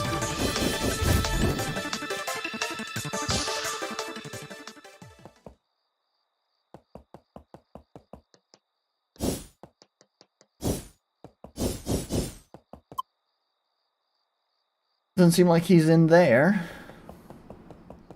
Straight to the back. Oh, the frame pacing is really weird. Satoshi, sister, what do you think you're doing? You're in no condition to do this kind of work now. I think this is another thing that I had. One of my rubs with this game was it feels like such weeb shit, man.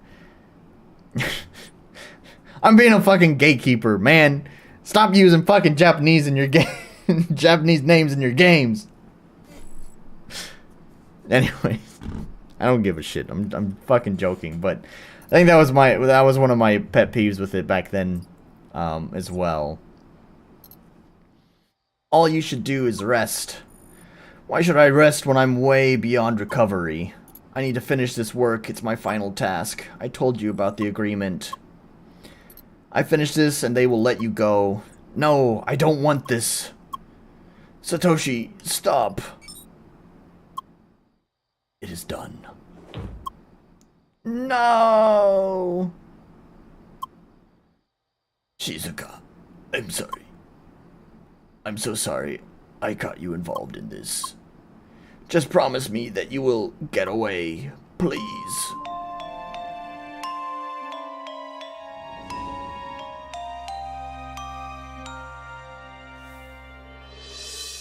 I don't know what any of that means, but cool.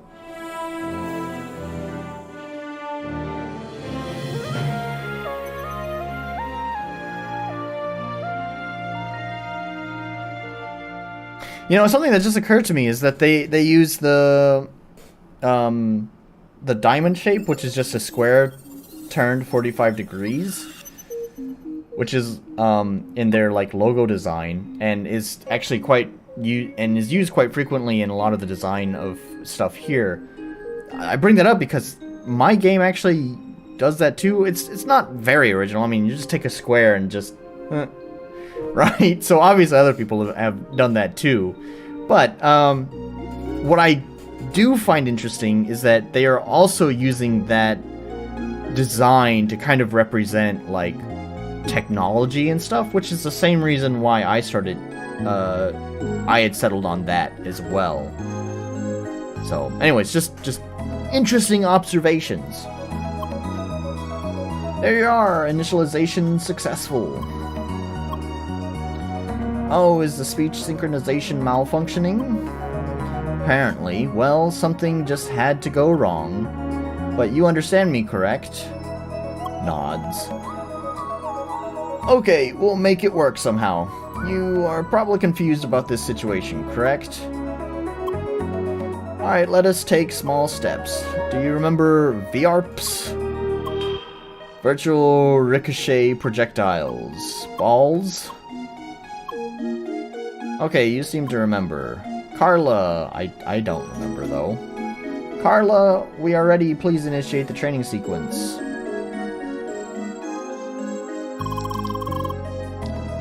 Verps are your most essential tool and weapon. They are basically like balls.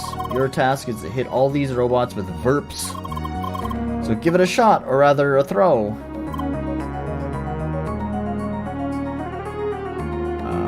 Use right sticker, oh my gosh, stick to aim, and press right bumper. Okay.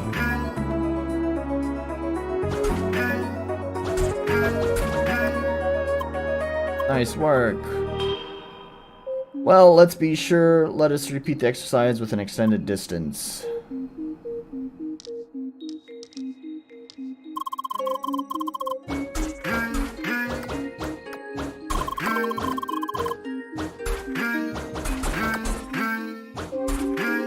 Gong. Gong. Very good. Okay, next let us enable the charge mode. Activate charge verps by aiming for a longer time. Let us practice right away.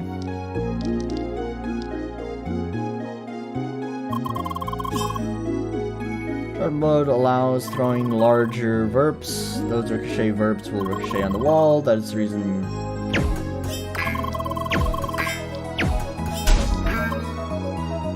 Well, that was quick. I suppose I talked too much again. Anyways, enough practice with verps. It's about time we put you down on your feet. Carla, we are done here. You can terminate the flotation sequence.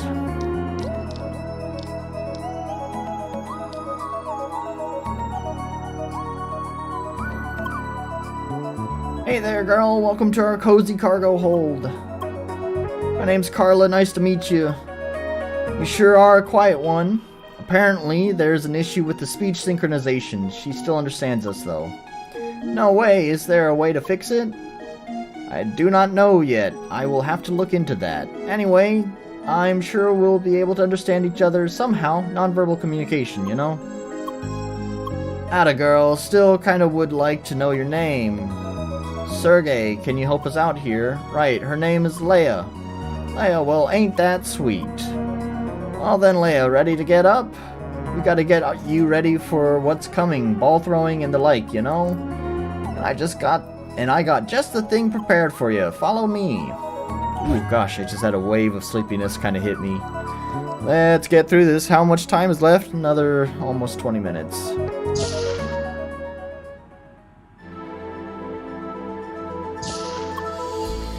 Alright, let's get started. Your task is to reach the door at the other end of the room. And don't mind me, I'll just stick around and keep an eye on you. Well, I might give you some hints if you ask nicely, you know?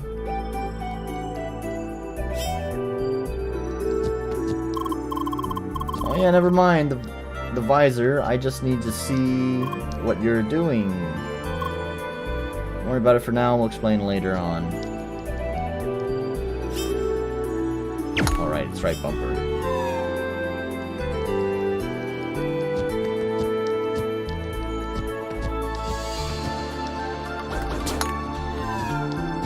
Not really sure how I hit that one, but okay, if you say so.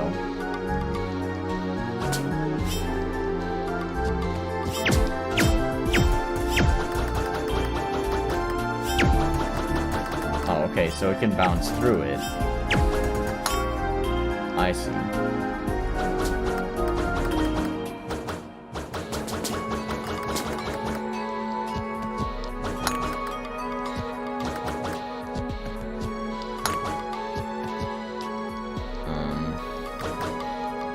I need to get up on these boxes to hit that one?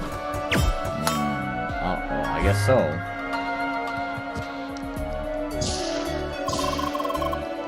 Entering the next stage, more switches await.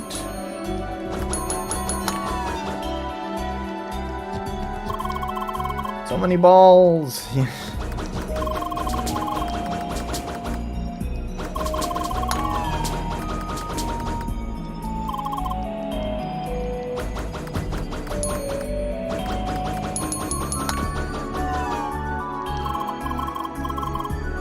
All done, yeah. That was all of them and the... Okay, whatever. Oh, finally, this one's my favorite. Here, you can go wild on these robot mice. Moving target practice. Have fun, girl.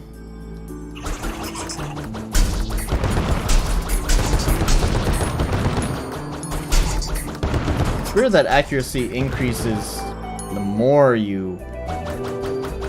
Right? Because you see, like, at first, it's split. It's split into, like, a V shape and then eventually comes together. And if I start by attacking right away, it comes together slower. So it's interesting that your accuracy builds up the more you do it. It's like a Hyperion weapon from Borderlands.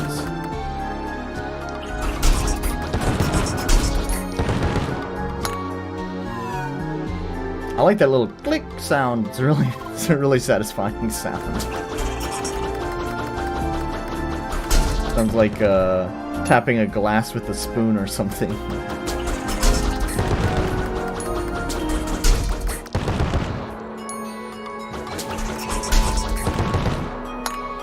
Yeah, that sound.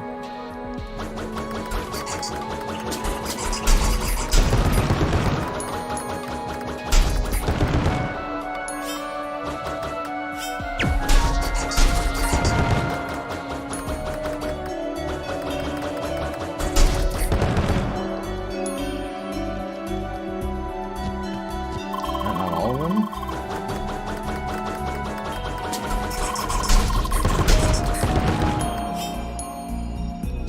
Okay, I see.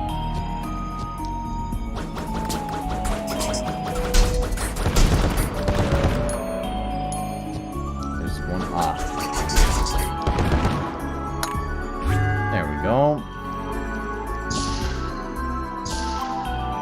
Whoa, girl. Slow down there. Oh, I read girl too early. Looks pretty dope. Kind of want to play it myself. Yeah, it feels pretty good to play, actually. It's pretty satisfying. Just a short warning, here you'll meet your first real enemies. And by real, I mean those things will, in fact, attack you. Don't get me wrong, they're really easy, but still, if you do get beat down, your respawn point is right in this room. That means there's no real danger. Go ahead and kick some ass. Just a moment, let me enable the dash module before we start the battle. Dash! Dash is essential in battle since it helps you to quickly dodge enemy attacks at any time. Right he is. Now please enter to the right in order to proceed with the ass kicking. Alright, good luck in there. Sure.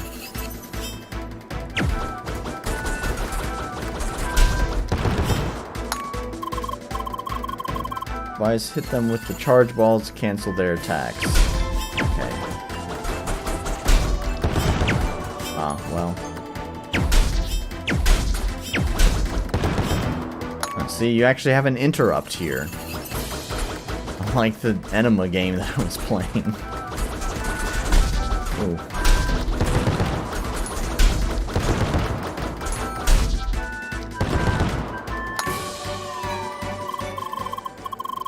Awesome girl, Sergey, you weren't kidding, she's really got a knack for battling. Hey champ, get your adrenaline down again for a second. We've got to add a bit more edge to your arsenal, a sharp one that is. I see that I got your attention. Sergey, you finished? Yes, unlocking virtual proximity impact now. Melee. Call VPI. VP. That one doesn't work as the VERPs. You can quickly tear through several targets in your path at once. Only them close ones, of course. You got that? Sharp as a blade. Now start by clearing that path for us, will you? Oops.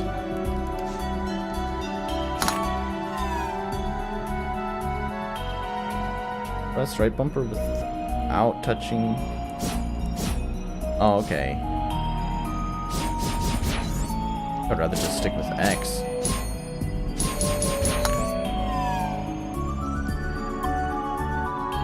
Right there for a sec. Yeah, I know a second waited is an attack wasted. Still, you should know that your strikes have enough punch to interrupt some attacks, so you can just pummel your opponents without giving them a chance to strike back. Sounds like a plan, am I right? So go get them.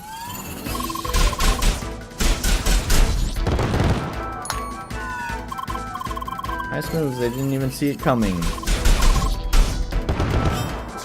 Oops.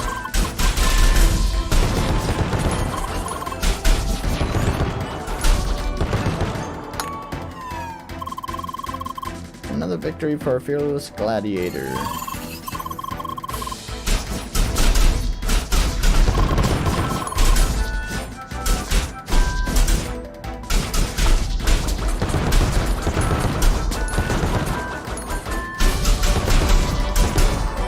There we go. Amazing work. Yeah. You just crossed the finish line. Congrats. Seriously, girl, that was quick. It's like you've never forgotten the basics at all. The only complaint I saw while doing cursory research for CrossCode is that there's a lot of puzzles. I wouldn't be surprised. We'll see if I get to that point. And I don't know if we'll get to any serious puzzles before the 30 minutes is up, which is probably pretty good because I'm probably too tired to figure out a puzzle.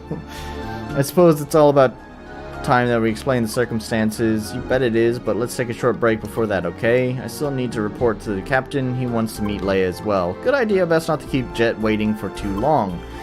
Come on, Leia, right this way.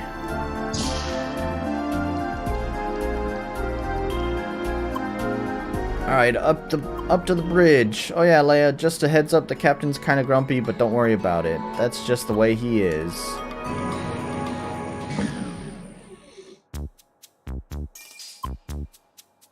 Cap, I'm back with the report. I see, go on. The initiation, a total cinch.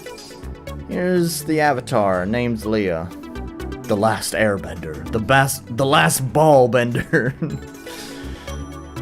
Hard to miss that last. Hope you didn't run into everything with those horns there. Wait, don't tell me you didn't notice the horns till now, Leia. Anyway, make sure you clean up that mess you started down in the cargo hold soon. Yes, Cap. I hope Sergey is satisfied. Is he around? Yeah, just give me a sec to set up your headset. Hello there, Jet. My good man, it's been a long time. Indeed, you're still clinging to that jetpack, I see. You know I'd never travel the sea without good old Betty. Anyways, I hope the two of you will be ready to travel on soon. Having a darn avatar on board is just calling for trouble. Of course, we'll make this as brief as possible. Gee, Cap, what kind of welcome is that supposed to be? Besides, ain't we talking to Jet, former Verp dueling champ? Keep telling us all about your combat moves from the old days, so here I thought maybe you'd want to give Leia a small combat lesson. You're telling me that the wee lass is up for a battle? Oh, you bet she is. Right, we'll see about that. Just talk to me later today. Sweet. Now then, you're dismissed. You can show the lass around the ship, but don't you stir up any trouble. Alright, Captain. Come on, Leia, it's time for some fresh air. They rope you in with that intro with action, get you right into the gameplay, and then things slow down quite quickly. Welcome aboard the MS Solar.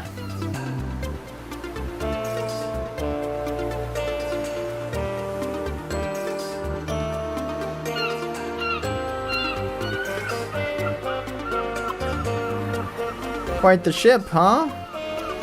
You know, the view here is nice, but you gotta see what's beyond the bow.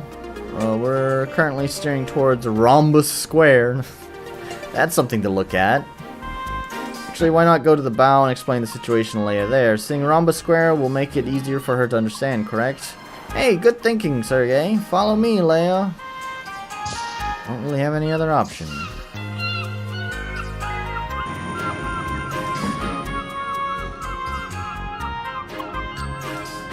Oh man. There she is, the Avatar, and she's a Spheromancer class. How awesome is that? Looks like you got your first fan, Leia. Hey there, Carla. Good to see you. About all these strange boxes here. Yeah, I know. I'm supposed to clean that up. Right now, I have to take care of the Avatar, you know? I'll do it in a bit, okay? See you later. There she goes again. She said exactly the same thing yesterday. Spheromancer. So awesome. If I was this way, it's a bit of a walk though. Just follow me.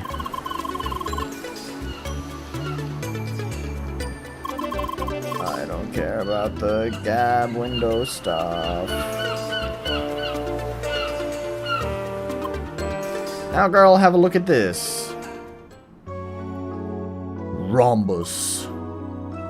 Okay, where to start? How about welcome to Crossworlds? One step at a time, Carla. Theia, do you remember the concept of an MMO? I certainly do. Alright, now Crossworlds is like an MMO, just with one striking difference. The world of this game is not virtual, it is real. All players are remotely connected to this world through special avatars. These avatars have a physical form and are tightly connected to all 5 senses of the player. And you, Leia, are currently logged into the game as well. Oh, me? No, I'm not a player, I just work here. In fact, you're the only avatar on this whole ship. That is correct, this cargo ship belongs to the maintenance staff of Crossworlds. The actual game takes place in the land you see over there, the playground. The reason you're here, Leia, is because you are not a regular player. You have lost your memory and we are trying to recover it. You see, you have been in the game before. Being logged into the game, there is a chance you might remember your past. That is why we will try to get you into the real playground soon. Yeah, in fact, you'll be going to the glass palace of the city over there.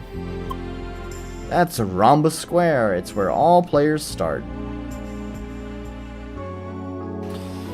Ooh, I'm tired, man. Can we just get through this?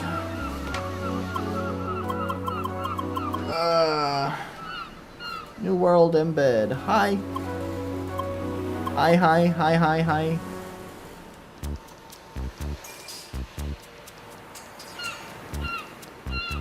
Have a look around the ship. Do I have to? Can I go back to throwing balls? Whoa. Oh, okay. I thought that was like a can laying on the floor. I was like, oh no.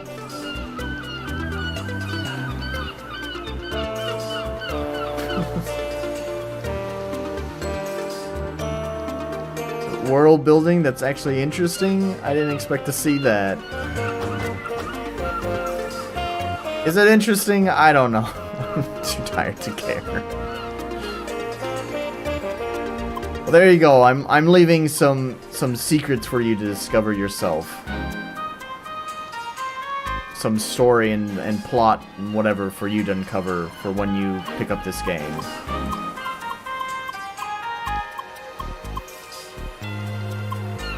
Hi.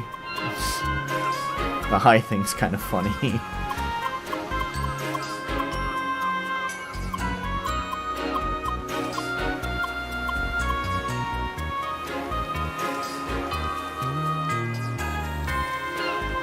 Oh, actually, oh, okay. Oh, the avatar's back. Hi, gee, calm down there, fellow. Anyways, Crawler just passed by us again. Say it's interesting because you actually do something with it. Oh, yeah.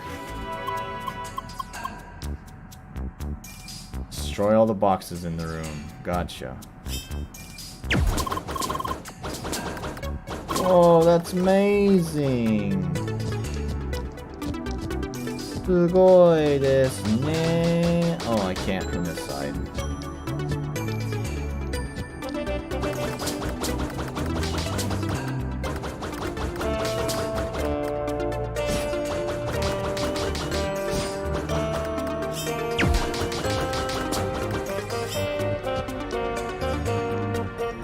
Ah, I fucked up that jump. Oh, I can't even climb on that box. Okay.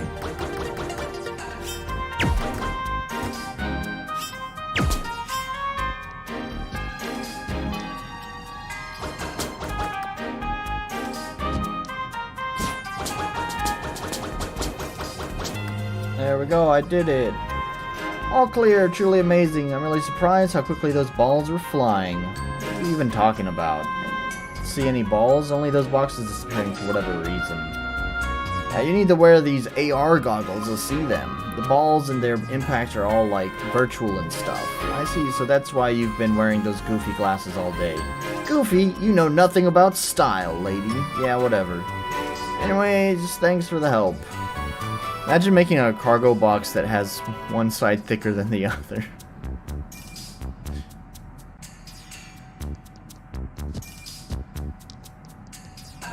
Look, it doesn't need to make sense. It's game reasons. Cargo hold, maybe? Music change.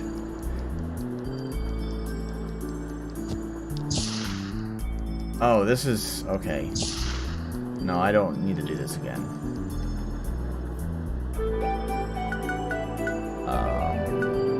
I think I was on the first floor. Go to the cabins, maybe. Well, that's the captain guy right there, right? He has the jetpack. Hi. Boy, you spoke. Is your voice finally back? Hi. Wait. That ain't right. Her speech synchronization is still malfunctioning. I just hard-coded the word hi into her speech module. This is all she can say for now. I'm currently working on adding more words. I see. It's a start, I suppose. Anyways, the captain and I here will have been planning out your combat training, girl. We're almost set and good to go, right? This is gonna be interesting. Well, I'm off to my cabin for some final preparations. I'll be done in no time. Just stick with the captain, okay? See you later. I'll be back on the bridge. You can talk to me whenever you're ready for the lesson. Make sure you're prepared. I'll be expecting your full attention. You two over there. Make sure you clean up the galley after you're done cooking. Understood? Aye, Captain. Like I forgot since the last time he told us. Yeah, wasn't that yesterday? Yeah, I'm sure there's something I can explore, but I don't care. Let's do this and then call it.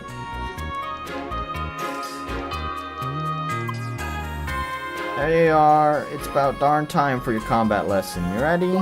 Yes. Good, let's go to the balcony. Good, here we are.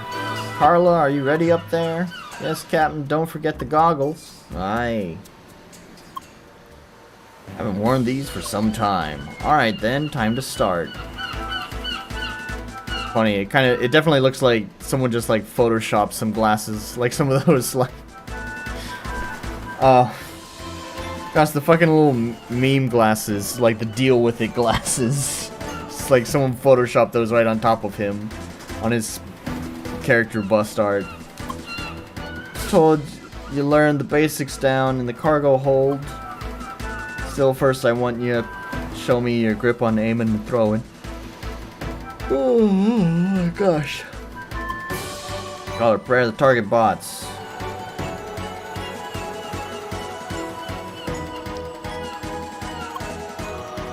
Carefully, I want you to hit the robot from this distance 10 times. And do it quickly.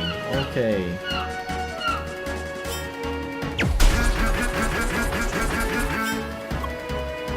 I see you understand the basics well enough. That will make things easier. Carla, we need that turret now. Not sure why it needs to report this... report. Jesus Christ. Why it needs to repeat this tutorial again. This time we'll be practicing the dash. I guess maybe in case players forgot between... tutorial previously and now. First, keep your aim on the turret, but don't throw anything. Second, dodge the turret's bullets without losing your aim. Let's start. Be faster than that, lass. Okay.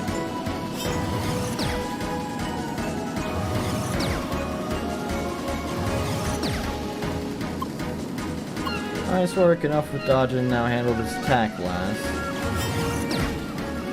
Oh. The heck was that? Don't you know how to guard? Actually, Jed, as a matter of fact, she does not. I forgot to activate her guard module. Are you serious? She can't send that lass into battle? Can't, whatever. Yes, I'll fix that right now. Guard activated. Good, so now you have your shield. Need an introduction on how it works. I guess so. And listen closely. B. Good.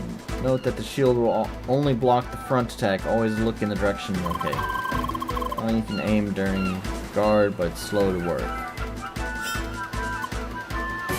Yes. Here it goes.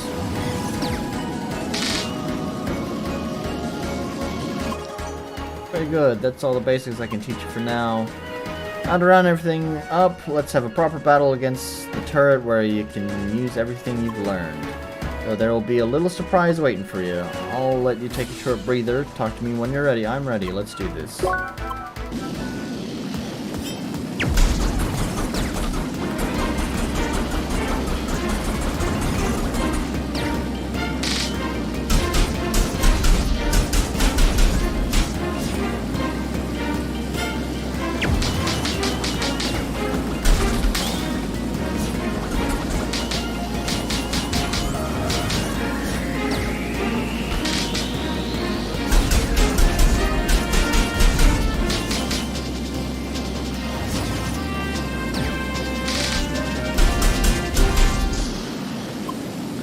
Yeah, I'm sorry to interrupt, but we need you on the bridge right now. What's the matter? Something is approaching us quickly. Bloody darn, whatever. Duty calls. Okay. Alright. If you're interested to find out what happens, you're welcome to pick up the game yourself. I think it's pretty cheap, actually. We'll take a look at the price.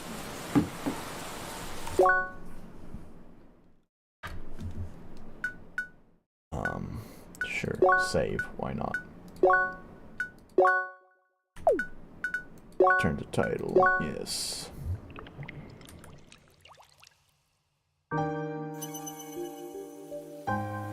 Why is even the tutorial? You're just in love with this game, man. One more time, let's take a look at that store page. See, right now it's... What the fuck? Is my VPN connected? No. What the fuck is that? It's on sale right now. I don't know what that is, though. There we go. It's on sale now for... What is that? Maybe like $6 or $7 right now. So maybe now's a good time to pick it up if you thought that game looked pretty darn interesting. Also, there's some DLC for it as well. Just a skin. There's a skin. That's the game. And oh, okay, yeah. There's a proper story DLC there. So. Oh, there's the other one. A couple of skins, story DLC, and the OST. So the soundtrack was okay. Yeah. Gosh, there's Sea of Stars. This looked okay. Watching UTBM play it earlier. Actually, it looked pretty fun. I'm not gonna lie, but man. Was the story just there's way too much talking, man, and it was just all really clunky and not concise, but the gameplay looked pretty fun. In fact, this is not on my wish list. I'll throw it on the wish list. If it ever goes on sale, I'll pick it up, but that price tag, man. Oh, this is not on my Steam account, right? Anyways, let's grade the game. From what I could see, polish seemed fine.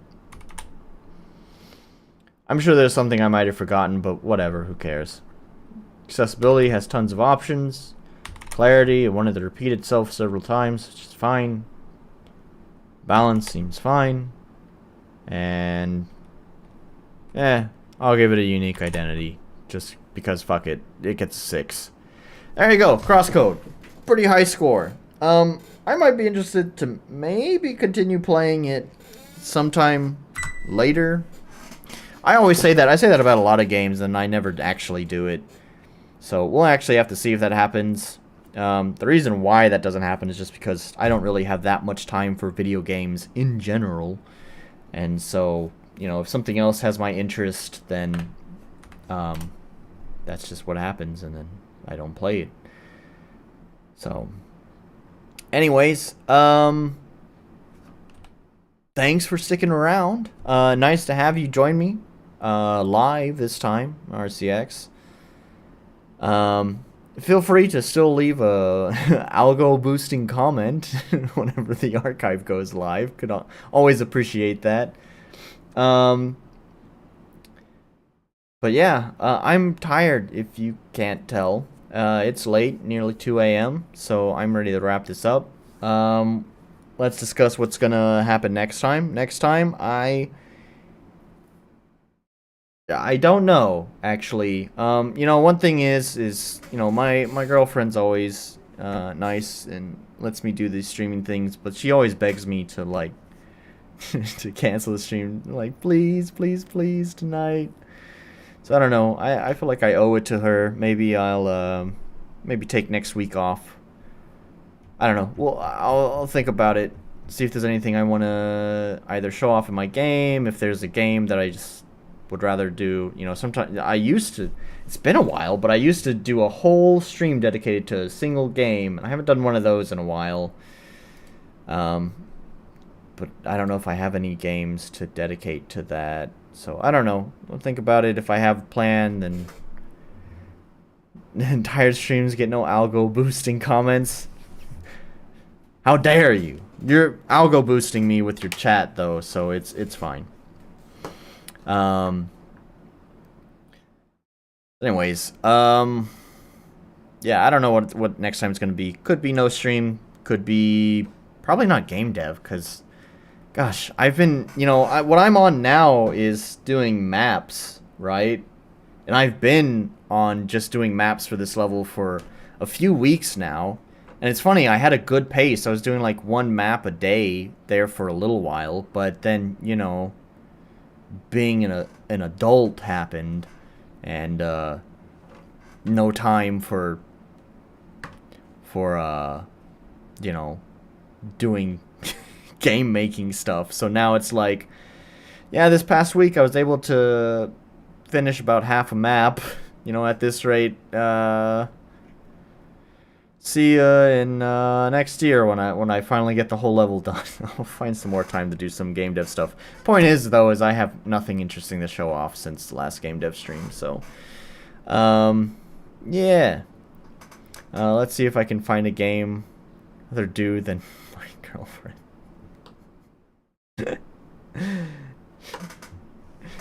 That's not it. That's not what I'm saying. But I guess you're kind of right. You're not wrong. That's not what I'm saying, but you're also not wrong.